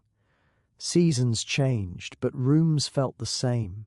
Dim, cold, heavy with air that had already been breathed too many times. The body aged faster than years suggested. Strength faded early, faces hardened, eyes dulled. Children in service learned quickly. Small hands were useful for narrow spaces and repetitive chores. Growth bent around labour. Education was minimal. Fatigue arrived early and stayed. Their silence was learned, not natural. Interactions were limited and formal. Servants moved around family life without belonging to it.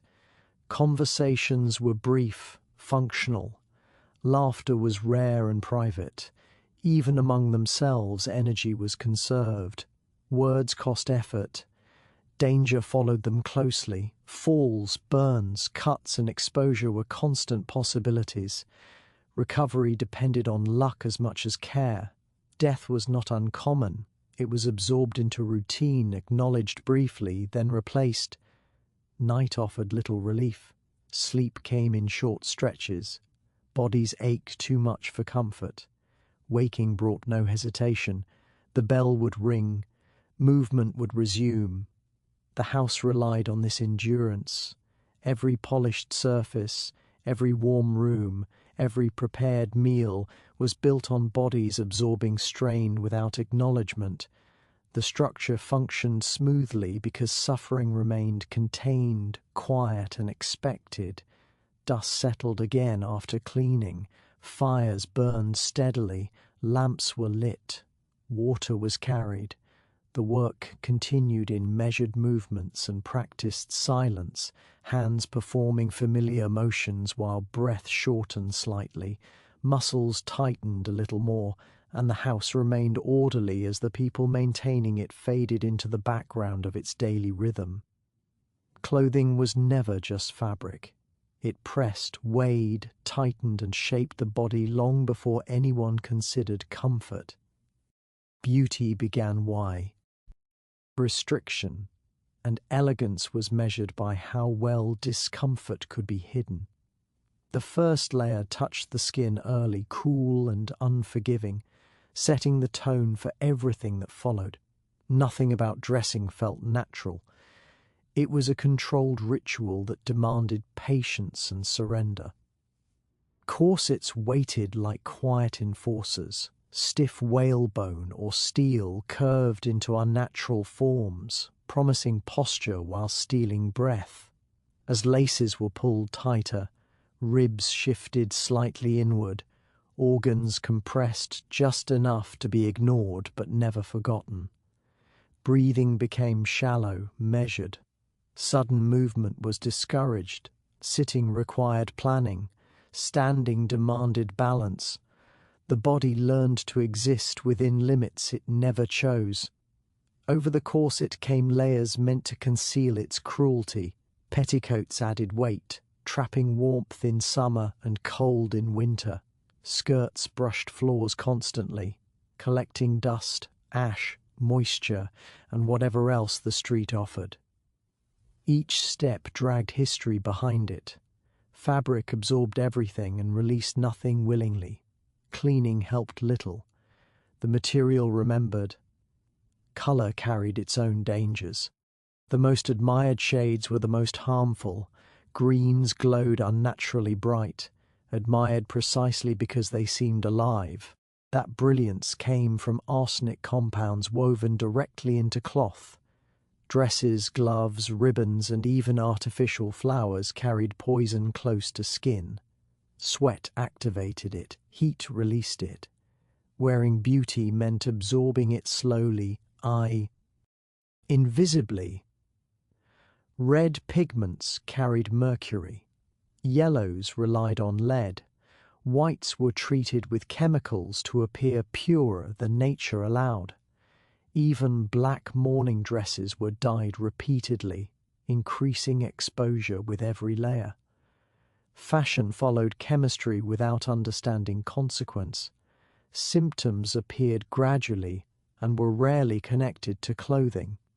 Headaches, nausea, weakness, trembling hands.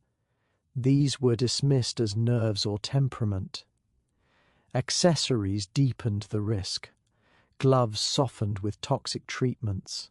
Hats decorated with feathers preserved using arsenic soaps. Artificial flowers pinned close to the face, releasing dust with every movement. Jewelry polished with harsh substances. Nothing decorative was neutral.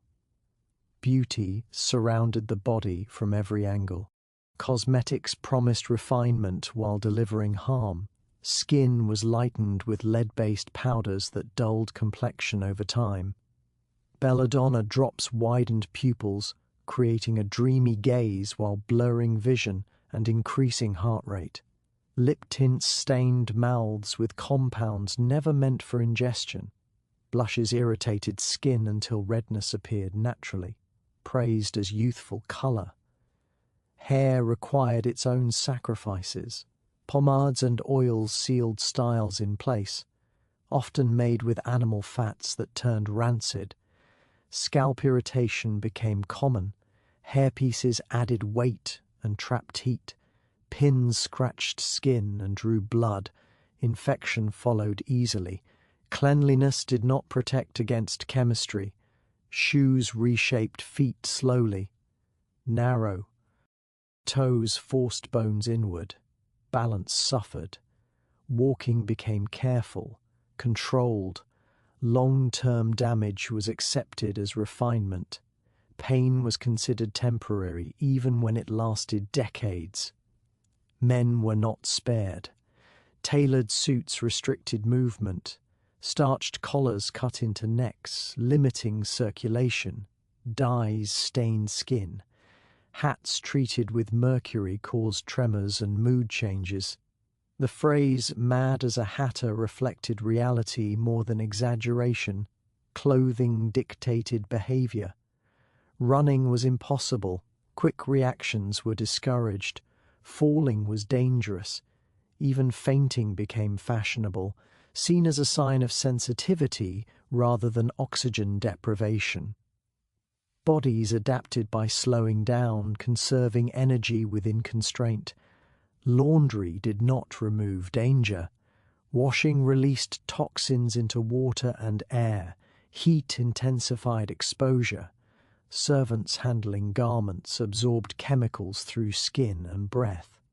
Fashion's cost was shared unevenly, spreading harm beyond the wearer. Social expectation reinforced endurance. Complaints were signs of weakness. Beauty required effort, and effort required silence. The body's protests were internalized, reframed as duty or virtue. Illness became personal failure rather than environmental response. Over time, elegance dulled, colors faded unevenly, fabric stiffened, the body beneath weakened gradually, weight shifted, breath shortened further. Movement slowed not with age but with accumulation. Poison did not rush, it waited. Despite this, admiration persisted. Mere raws reflected carefully arranged images, not the damage beneath. Compliments focused on appearance, never cost. The illusion held because everyone agreed to maintain it. Touching fabric felt normal because it was constant. Wearing danger became routine. The body adapted as best it could, adjusting metabolism, posture, and expectation. Survival did not require awareness, only endurance. Beauty remained desirable because it symbolized control. Elegance suggested order in a world full of uncertainty. Even when it harmed, it offered identity and belonging. To refuse it was to stand apart. Fabric rustled softly with movement. Colors caught light just enough to impress. Shapes held firm against gravity. The body inside learned to move carefully, breathe quietly, and exist within boundaries drawn by fashion itself. The nursery appeared cheerful at first glance. Light colors softened the walls, and small furniture gave the room a sense of gentleness. Toys rested neatly in corners, waiting patiently for hands that were still learning control. From a distance, it felt safe, even comforting. That feeling did not last long once attention settled on details rather than decoration. The air carried a faint sweetness mixed with dust. Windows were often kept closed to protect children from drafts, trapping warmth along with whatever else lingered inside. Cleanliness was valued, but understanding was limited. Germs were invisible and therefore unconsidered. Illness arrived suddenly and spread. Quietly, moving from child to child before anyone understood what was happening. Painted surfaces glowed with bright promise. Reds, greens, and yellows coated toys, furniture, and crib rails. The colors were chosen to delight, not knowing they were made from lead and other heavy metals. Children explored the world with mouths as much as hands. Teeth closed around wooden blocks. Fingers sucked after touching floors and walls. Poison entered slowly, sweet and unnoticed. Cribs and beds were built from iron or heavy wood. Mattresses were thin and filled with horsehair or straw. Sheets were coarse. Comfort was secondary to discipline. Children were expected to sleep still and quietly. Restlessness was corrected rather than questioned. A crying child was seen as a problem to be solved, not a signal to be understood. Nursery toys were solid and unforgiving. Porcelain dolls stared without blinking, their painted faces smooth and fragile. A fall meant sharp edges and broken pieces. Rocking horses tipped easily, building blocks bruised toes and fingers. Play involved risk by default, and injury was accepted as part of growth. Lighting was dim. Gas lamps were turned low to save fuel and protect young eyes. Shadows stretched across walls, making familiar shapes seem unfamiliar. Nighttime fear was common. Imagination filled gaps where light could not reach. Comfort depended on presence, not environment. Clothing restricted movement early. Small corsets and stiff garments trained posture. E4 bodies fully formed. Layers limited running and climbing. Falls were harder to avoid. Balance developed within narrow limits. Children learned to move cautiously, mirroring adults before understanding why. Food carried its own dangers. Milk was rarely safe. It spoiled quickly and was often treated with chemicals to mask sourness. Children consumed it daily, their smaller bodies less able to tolerate contamination. Diarrhea, fever, and weakness followed. Many did not recover. Medicines offered little protection. Teething syrups and cough remedies contained opiates or alcohol. They calmed children effectively by suppressing consciousness. Dosage was uncertain. Overuse was common. Sleep deepened beyond safety. Silence was mistaken for health. Education emphasized obedience over curiosity. Children spent long hours sitting still, breathing shallowly, absorbing rules rather than knowledge. Physical activity was limited. Fresh air was considered risky. Windows stayed closed. Bodies weakened while expectations remained rigid. Disease hovered constantly. Measles, scarlet fever, diphtheria, and whooping cough moved easily through households. Quarantine was poorly understood. Treatments focused on bleeding, purging, or isolation without support. Survival often depended on luck rather than care. Emotional distance was encouraged. Too much affection was believed to spoil character. Children learned independence early, sometimes out of necessity rather than philosophy. Comfort was structured and limited. Fear was managed through discipline. Servants bore much of the burden. Nursery maids monitored health, cleaned accidents, and soothed cries. They noticed symptoms first, but lacked authority to act quickly.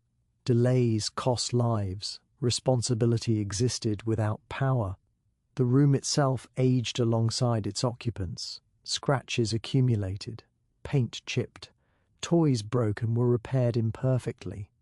Danger remained familiar, woven into daily routine. Children adapted. They learned not to touch certain things, not because they were dangerous, but because punishment followed. Awareness developed through correction rather than explanation. Survival meant learning patterns, not understanding causes. Some grew stronger, others faded quietly. Small beds were emptied and filled again. The room remained, unchanged in purpose if not in detail. Soft light returned each morning. Toys waited. The nursery continued to appear gentle, holding risks beneath its surface, surrounding small lives with care shaped by tradition rather than safety, and asking fragile bodies to endure without ever knowing why. The cabinet stood in a quiet corner of the room, tall and narrow, its wood darkened with years of handling and varnish. It was ordinary at first glance. a functional piece of furniture meant to hold bottles and remedies. But a closer look revealed the unnerving truth. Every shelf contained tiny glass vials, small tin boxes, and labelled jars, each promising relief, yet carrying potentia. Al-harm. The labels were precise in words, but misleading in safety. Tinctures, powders, and syrups lined the cabinet in an orderly chaos, almost inviting curiosity while concealing danger. Some bottles gleamed under the faint light, their contents shimmering like liquid gems. Mothers and caregivers reached for them with hope, imagining that a simple dose could soothe fever, calm restlessness, or ease a cough. Yet the compositions were volatile. Morphine, opium, and laudanum were mixed in concentrations that could numb pain and awareness, while introducing risk no one fully understood. A few drops more than intended could render a child unconscious, and even a careful hand could miscalculate. Powders promised relief as well. Emetics and purgatives sat side by side, their instructions written in fine, precise handwriting. A spoonful could bring health or torment. Laxatives meant to cleanse the system, sometimes emptied it too completely, leaving weakness and dehydration in their wake. The idea that sickness could be managed with small containers of magic was seductive, yet the outcomes were unpredictable. Families trusted the cabinet blindly, not realizing that harm and healing often travel together within the same vessel. Syrups had a deceptive sweetness. Some carried sugar to mask bitter herbs, others alcohol to stabilize the mixture. Children drank them with relative ease, but the effect on tiny bodies was profound. Alcohol dulled, opiates sedated, and the sweetness disguised. The potency of the poison. Nighttime administration was common, intended to allow rest, but too often it created a stillness deeper than safety could accommodate. Silence became a signal of health, but it could also hide danger. The cabinet itself was organized with care. Shelves were aligned and containers arranged by size or ailment. The neatness inspired confidence, even authority. Whoever opened it felt equipped, in control of illness, yet control was an illusion. Many remedies had no scientific basis, and the overlap of substances created confusion. Mislabeling was frequent. A drop of one substance could be mistaken for another, and consequences were immediate and sometimes fatal. Accidents were common. A child's hand might slip, knocking over a vial whose contents spread across the table like a small silent threat. Caregivers moved quickly, but even in haste, mistakes were easy. The weight of responsibility rested heavily on those who accessed the cabinet.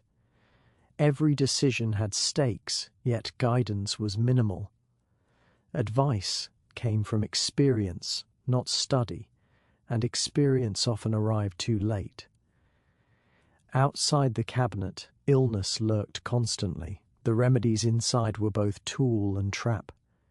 Families turned to them in desperation, hoping to preserve life, yet occasionally hastening its end. Medicine was as mysterious as disease itself, unpredictable in its effects and terrifying in its power. Its very presence in homes created tension, a quiet fear mingled with trust. The labels were, when examined closely, told a story of the era's understanding of health. Mixtures intended to balance the body, calm agitation, or remove impurities. Each term carried authority: tonic, cure, essence. But the language masked reality. Substances that could heal could just as easily harm. Literacy did not guarantee comprehension. The knowledge required to distinguish safety from peril was limited, and misjudgment was a daily hazard. glass vials held liquids of every shade, pale yellows, deep ambers, rich browns. Light passing through them transformed ordinary liquid into something jewel-like, yet dangerous. Hands reached in, and tiny accidents could turn precious trust into tragedy. Even the smallest child, curious about a bright liquid, could find disaster waiting in a single sip. Night brought a quiet solemnity to the cabinet. Shadows stretched across the shelves, twisting familiar shapes into something more ominous. The flicker of a candle made the bottles glisten, and the air seemed heavier around them, as if the remedies themselves carried a weight beyond the physical. The room hushed, and the cabinet loomed, silent yet commanding attention. It was not just the chemical dangers that mattered. Psychological strain accompanied the cabinet's presence. Caregivers lived with constant anxiety, the fear of choosing incorrectly, the fear of unseen consequences, the pressure to act swiftly yet carefully. The cabinet represented responsibility, the need for judgment, and the ever-present tension between hope and risk. Even the most experienced hands could falter.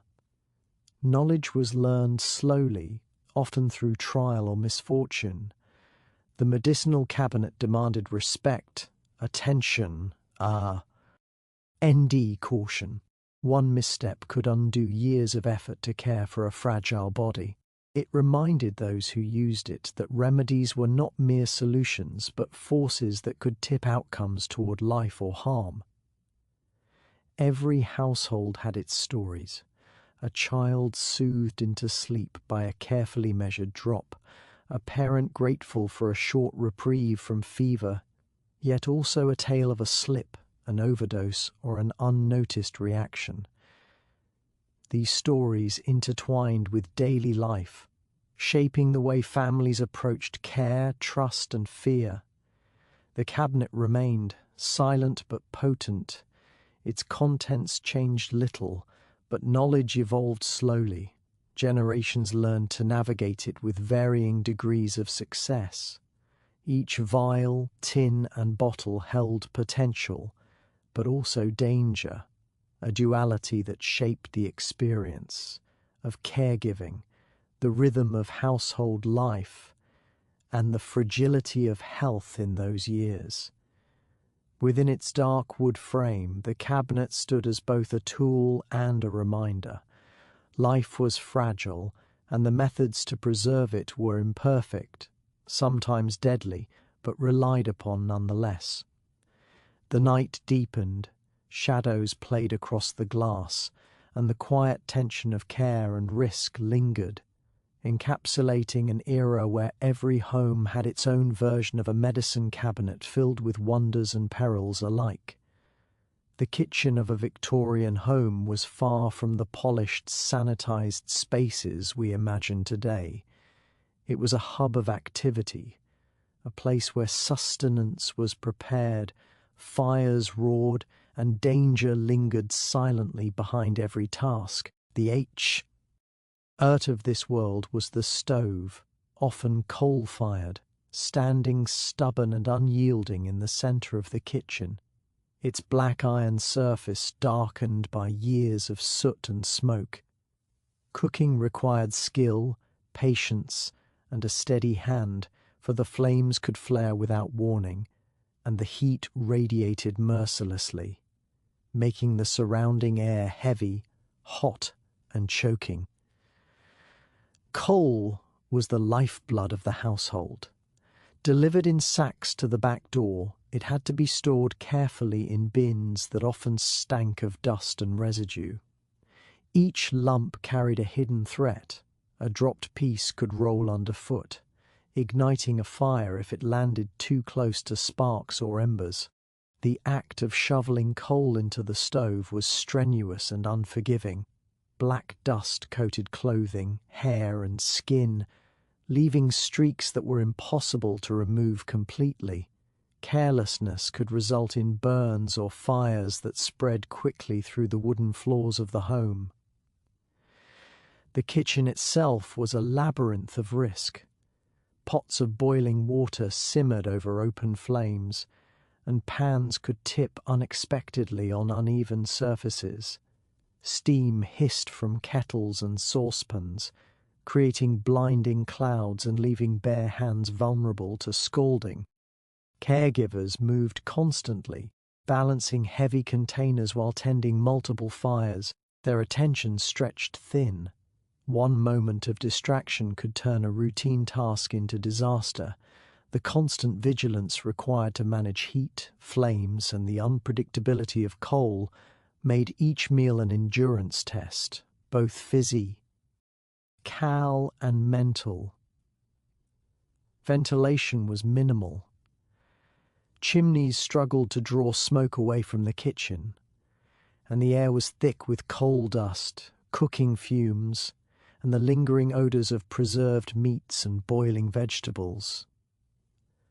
Eyes stung, throats burned, and lungs worked overtime. Exposure to this environment was relentless, yet necessary. Meals had to be prepared, water boiled, and warmth maintained. The heat from the stove offered comfort against the bitter chill outside, but it came at a steep cost to those who laboured beside it. Water, though essential, was another source of hazard.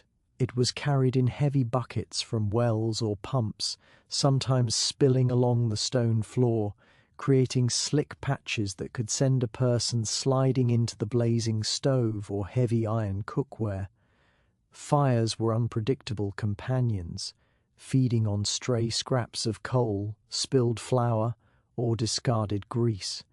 A careless step could ignite a flare that threatened both food and life, and the consequences were immediate. Meals themselves demanded constant supervision. Roasts, pies, and puddings required careful tending. Bread had to be kneaded and baked to perfection without burning. A second too long near the flames could char a dish, wasting food that families could ill afford to lose. Many kitchens operated on tight schedules, and one misstep meant the entire household felt the consequences. The combination of heat, fire, and the manual labour required made the preparation of even simple meals a test of endurance. Storage within the kitchen added layers of risk. Jars of preserves, bottles of oils, and tins of flour were stacked precariously on shelves or in cupboards. A slip or accidental knock could send them crashing down, shattering glass, spilling contents, or starting a small fire if embers caught stray powder or grease. The kitchen demanded constant awareness, a mental mapping of every pot, pan, and ingredient to prevent calamity. Children were often present, their curiosity a further complication. Tiny hands reached towards shiny utensils, flames, or sacks of coal. Supervising them required constant attention, as the risk of burns, poisoning, or crushing injuries was ever present. Even a brief lapse in observation could have immediate, sometimes fatal consequences.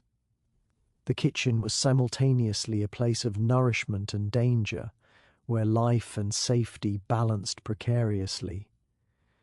Heat and exhaustion combined to test those who worked long hours within these walls. Coal-fired stoves burned continuously through the day, and tending them was unending labour. Shoveling, stoking, and cleaning the fire consumed energy, while the heavy lifting of pots, water, and ingredients sapped strength. Caregivers moved through the day in a haze of smoke and steam, driven by necessity rather than comfort. The relentless rhythm left little room for rest, each day blending into the next in a pattern of heat, effort, and vigilance.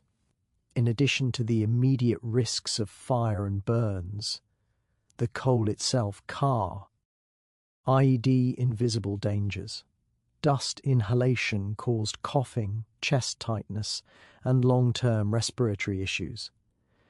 Soot settled on every surface, contaminating food and utensils.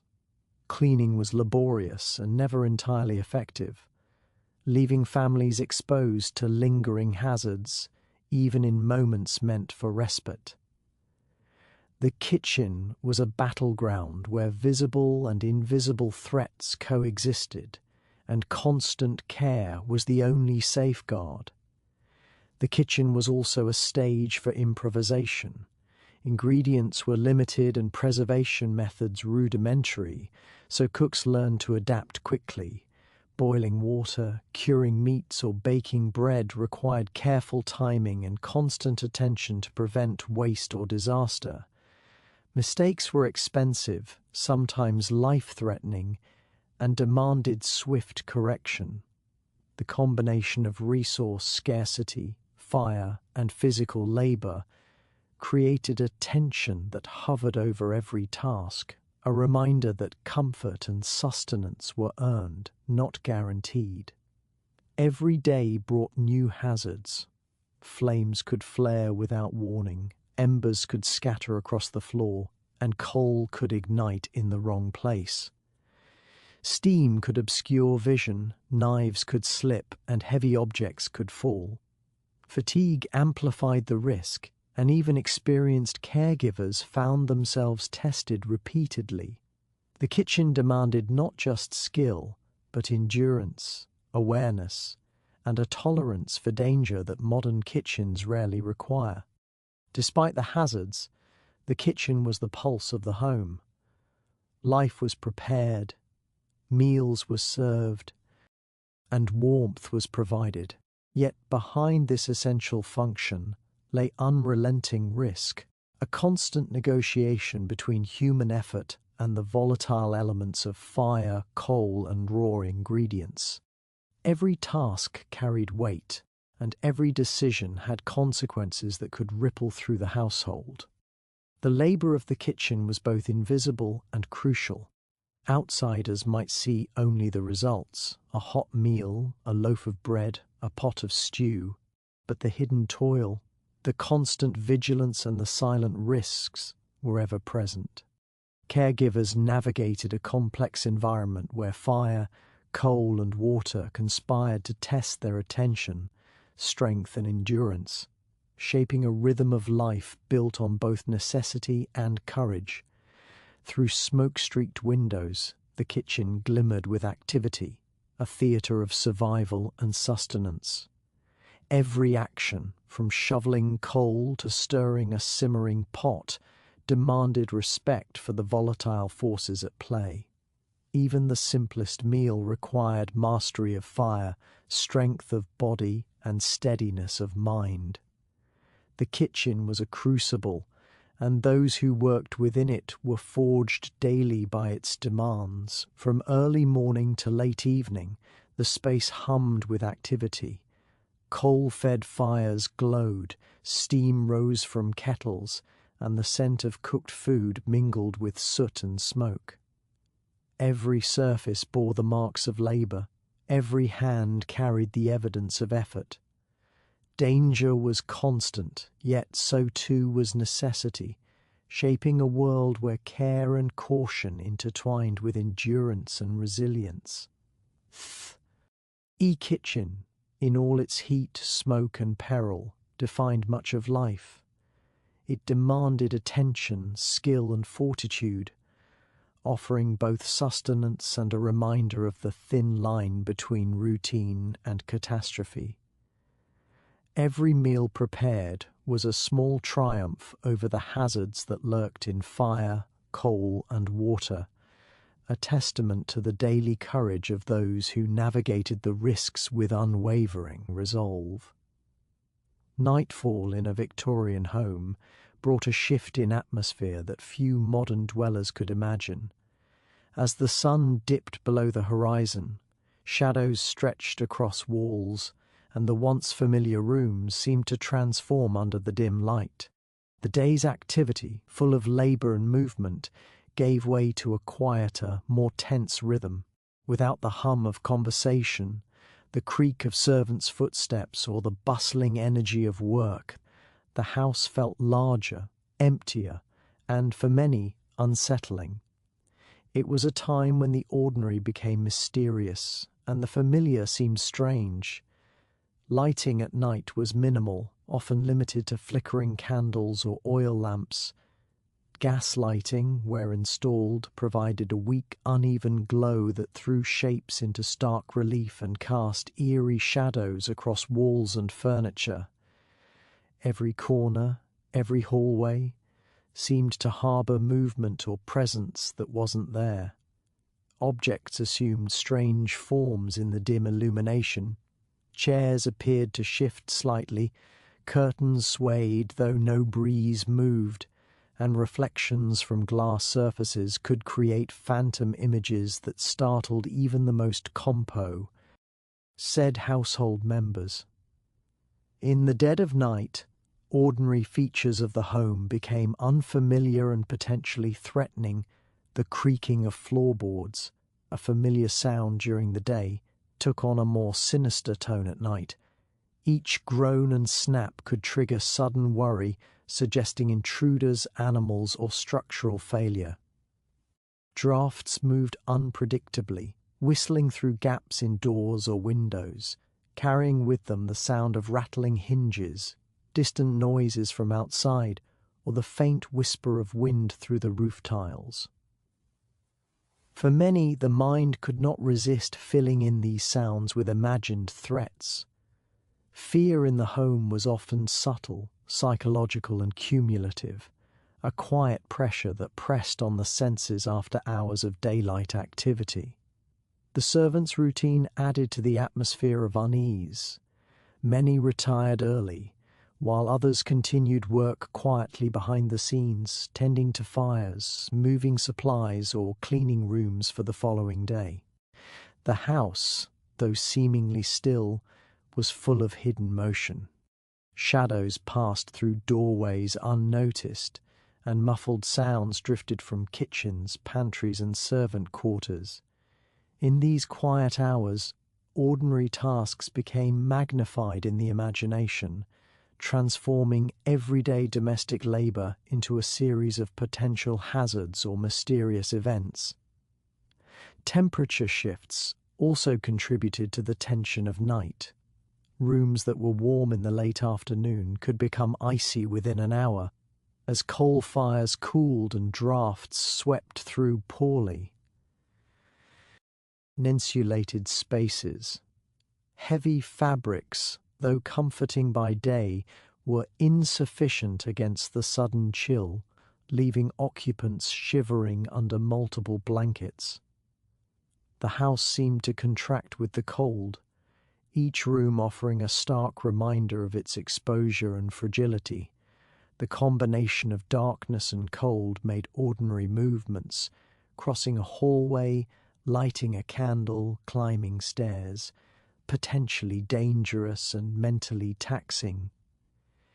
Hidden dangers lurked in the architecture itself. Narrow staircases, uneven floors, and low ceilings presented hazards that became much more apparent when light was scarce. Tripping or bumping into furniture could result in injuries, yet many households relied on habit and memory to navigate these risks in near darkness. Even familiar rooms demanded heightened awareness. A misplaced object could mean a twisted ankle or a bruise. Fear at night was not always imaginary. It was rooted in real vulnerabilities that daylight could often disguise. Psychological effects of nightfall were profound. Victorian families were acutely aware of fires, theft, or accidents, and these concerns were magnified when darkness concealed potential threats. A silent house amplified anxieties. The faint ticking of a clock became the echo of an unseen presence, the rustle of curtains a subtle warning. Children were particularly susceptible, often experiencing intense worry or nightmares from ordinary sounds or shadows.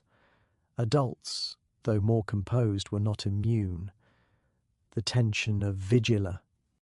NT observation. and the need for constant awareness could weigh heavily over the course of an evening. Noise from outside the house added further unease. Urban homes were not silent at night. Horses clattered along cobbled streets. Distant factory whistles blew in the wind, and occasional arguments or disturbances drifted from nearby households. In rural areas, nocturnal wildlife, rustling leaves, or the howls of distant animals contributed to a pervasive sense of uncertainty. The interior of the house acted as a filter, concentrating these sounds and allowing the imagination to amplify them, turning ordinary night noises into sources of dread. Family dynamics also influenced the perception of nighttime fear. Some households implemented strict rules, lights extinguished at certain hours, children confined to their bedrooms, and servants instructed to maintain silence. While intended to ensure safety and order, these measures also heightened awareness of the unknown. A locked door, a dim corridor, or a quiet servant moving silently could prompt questions and suspicions, reinforcing the sense that the house held secrets visible only after dark. Health concerns played a subtle yet significant role. Cold, damp nights increased the risk of illness, and exposure to poor air circulation could exacerbate respiratory problems. Rooms that had felt comfortable during the day could quickly become stifling or chill-inducing. The combination of physical discomfort and the eeriness of darkness created a mental landscape where ordinary anxieties transformed into persistent unease. Illness, accidents, and the threat of fire were all magnified by the shadows, making vigilance not just prudent but essential. Even ordinary furniture and household items seemed imbued with a different presence at night. Chairs, wardrobes, and beds appeared to loom larger, their shadows stretched unnaturally, their shapes exaggerated. Mirrors, reflecting dim light, could create illusions of figures where none existed. The mind, fatigued from the day's activity, often interpreted these visual cues as evidence of hidden threats. Sleep, when it came, was hesitant and fragmented, interrupted by imagined noises or the need to check locks and fires. Nighttime also magnified the social hierarchies of the household. Servants worked quietly, often in distant parts of the home, and their presence was sensed more than seen. The separation between upstairs and downstairs spaces was enforced not just by daylight activity, but by the quiet that night demanded. Movement of any kind, even minor, became noticeable and could create tension or anxiety. The unseen labor of others reinforced a sense of uncertainty and contributed to the layered, almost imperceptible fears that nightfall invoked. Some rooms were more feared than others. Attics, basements, and unused chambers were often sources of speculation and anxiety. Cobwebs, dust, and forgotten belongings contributed to a sense of the uncanny. These spaces, rarely visited by day, took on amplified significance in darkness, and even the most rational occupants found themselves wary of exploring them after sunset. The unknown within these spaces became a canvas for imagination, blending fear with curiosity. Despite the anxiety and shadows, nightfall also demanded routine. Fires had to be tended, lamps lit, and rooms prepared for the next day. Caregivers moved through these tasks carefully, balancing the need for speed with caution. Even in the presence of fear, life continued, and households adhered to patterns of care and responsibility that mitigated, though never eliminated, the risks. Vigilance and routine intertwine to create a fragile equilibrium within the darkened home. The tension of nightfall shaped behavior. Hallways were crossed with deliberate steps, doors opened slowly, and lights were shielded or adjusted to prevent startling reflections. Occupants learned to interpret subtle signs, the hiss of a draft, the creak of a floorboard, or the faint clatter of objects. Every sound was a signal, every shadow a potential indicator of danger. The mind remained active, interpreting, predicting, and guarding against threats that might emerge from obscurity. Children often clung to the sounds and rhythms of the household for reassurance. Familiar voices, the soft glow of a candle, or the warmth of a bed offered comfort amidst uncertainty.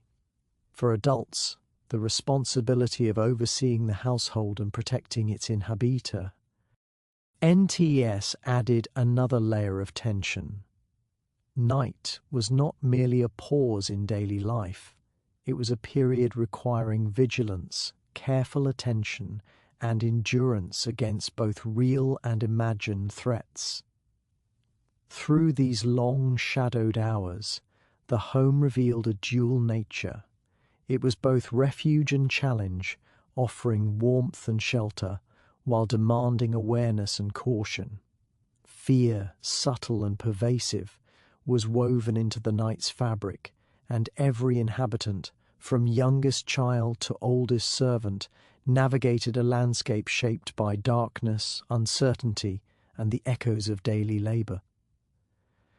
The quiet intensity of nightfall left a mark on memory and routine, influencing behaviour, sleep patterns, and perceptions of the household. The experience of darkness shaped how spaces were understood and how life within them was managed. Shadows, creaks, and faint noises were reminders that vigilance was a constant companion, even after the bustle of day had ended.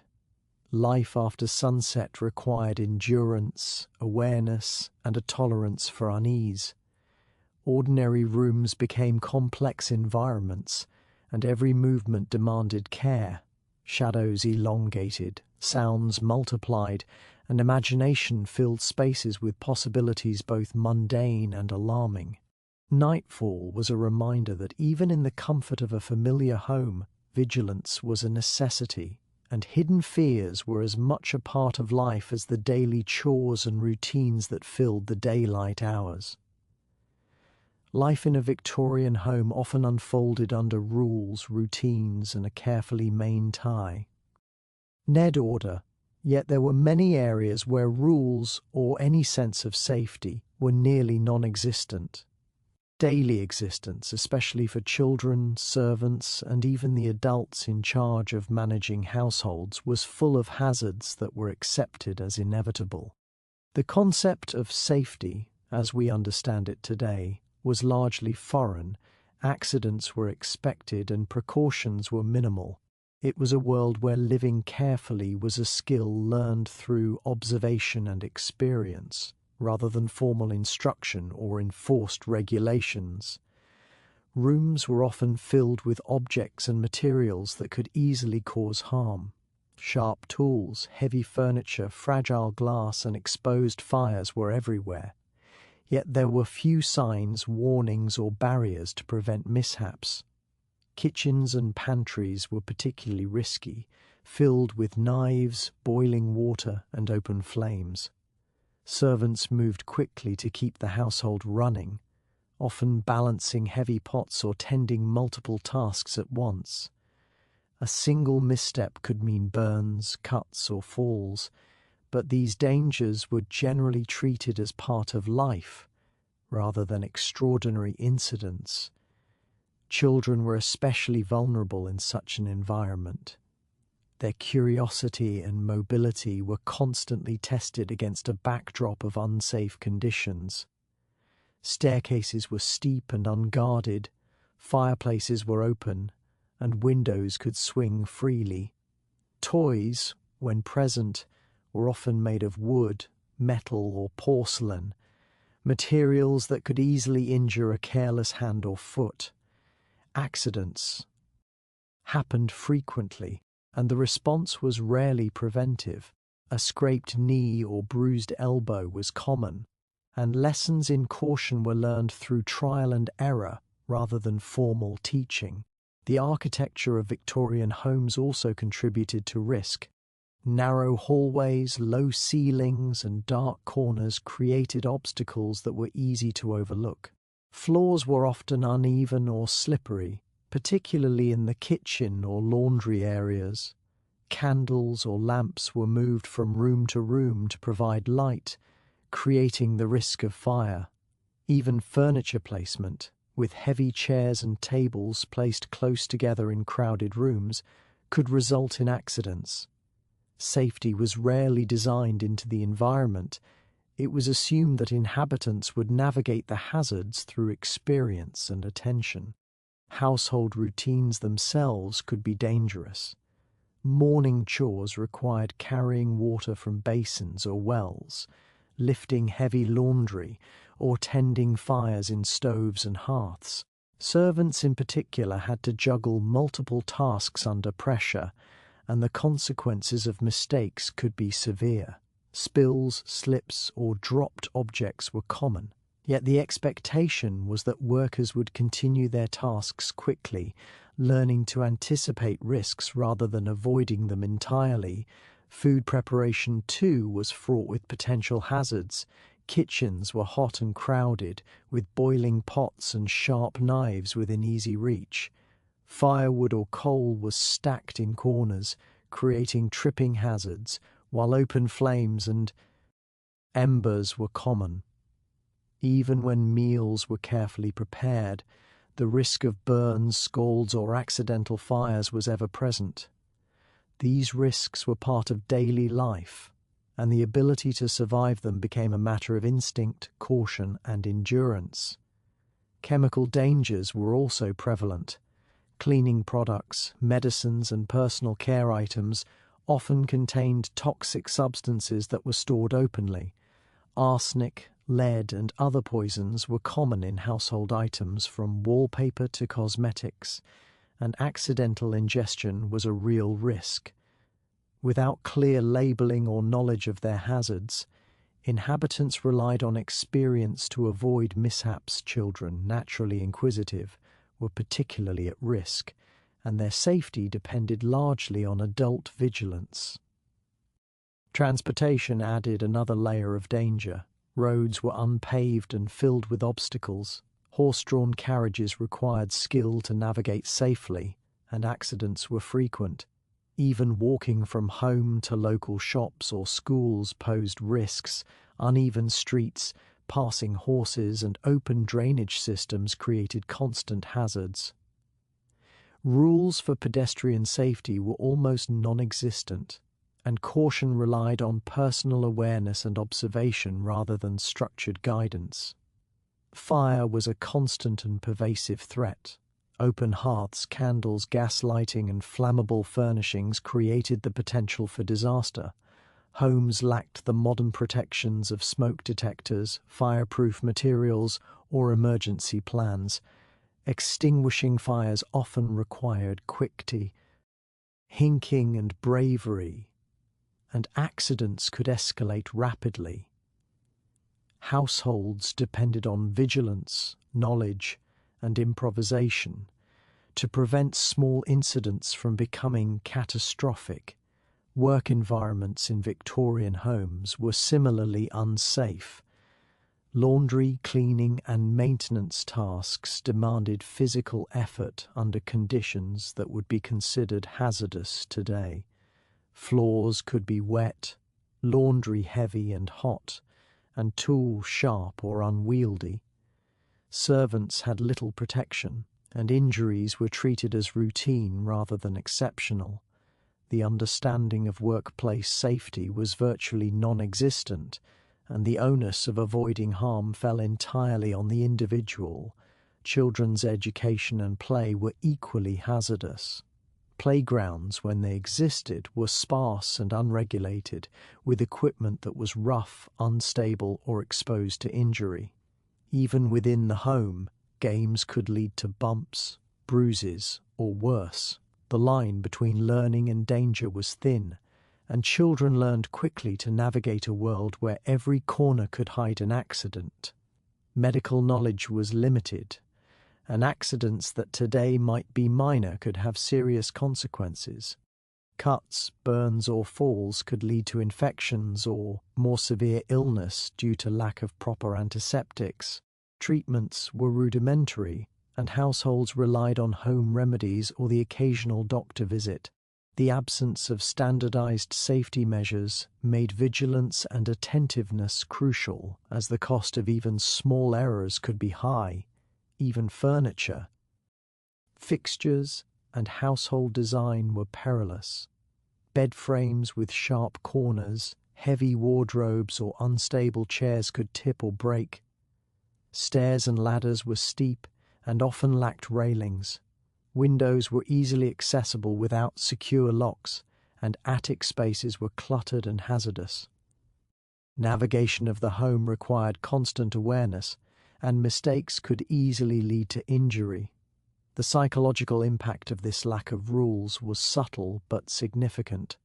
Awareness and caution were ingrained from childhood, and adults often maintained a heightened vigilance simply to survive daily life.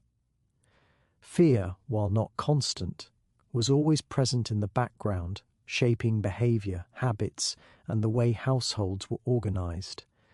Living in such an environment demanded a combination of endurance, attention, and instinctive caution that became second nature over time.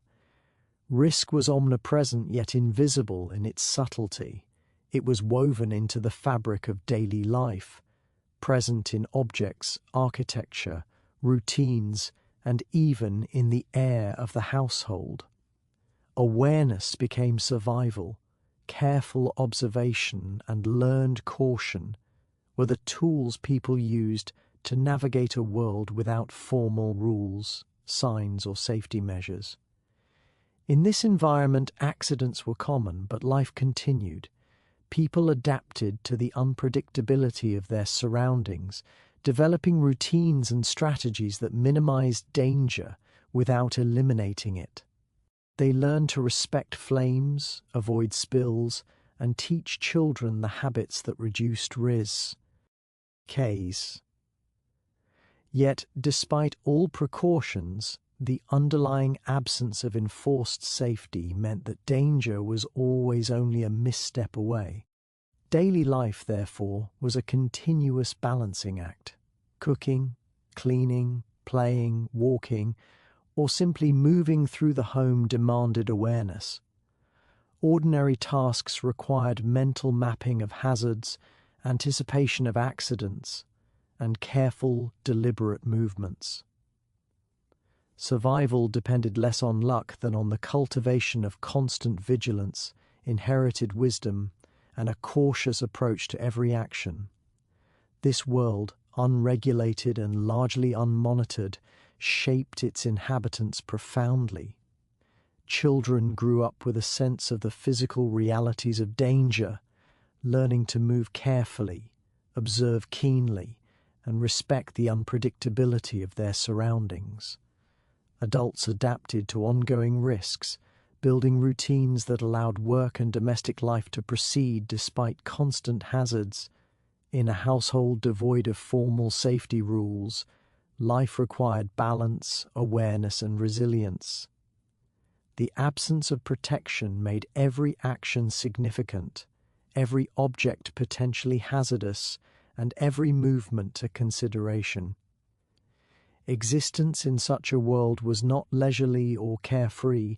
It demanded mindfulness, adaptability, and an acceptance that danger was a natural and pervasive part of daily life.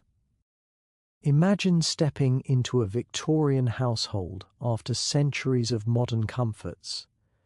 The very air carries an unspoken tension, drafty rooms, harsh routines, and hazards lurking around every corner.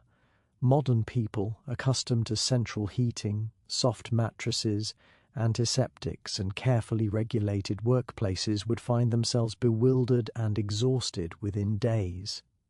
What was ordinary life then now reads like a series of trials designed to test patience, endurance, and resilience. The day would begin long before sunrise, often in cold, dark rooms with thin mattresses and heavy bedding. Without insulated walls or any form of central heating, the chill seeped into bones. A modern body, used to instant warmth and cozy bedrooms, would shiver with shock. Every movement would require effort just to overcome layers of stiffness caused by the cold. Rising from such a bed demanded physical exertion that today is almost unimaginable. Modern people, accustomed to soft mattresses and pillow-top comfort, would feel every joint protest. Clothing alone would pose a trial. Victorian fashion was elaborate and heavy. Women's dresses required corsets, petticoats, and multiple layers, while men navigated waistcoats, high-collared shirts, and stiff trousers. Dressing was a lengthy, physically demanding process, often taking an hour or more, and required coordination and balance. Modern people, used to elastic waistbands, sneakers, and casual layers, would struggle to move comfortably, let alone maintain proper posture throughout the day. The clothing was restrictive, and one misstep could result in tripping or twisting an ankle. Hygiene presented another immense challenge. Without running hot water, showers, or modern bathrooms, washing was laborious. Basins and buckets required hauling water from wells or taps, and baths were infrequent due to time and effort constraints. Modern expectations of daily showers and effortless personal hygiene would collide painfully with Victorian realities. Soap, when used, was harsh and drying, and even simple cleaning routines could leave skin irritated and sore. Hair care, tooth care, and laundry was similarly demanding, requiring patience and endurance that modern people rarely develop. Food was another obstacle. Meals lacked refrigeration, preservation, and modern hygiene standards. Breakfast could be heavy, greasy, or contaminated without warning.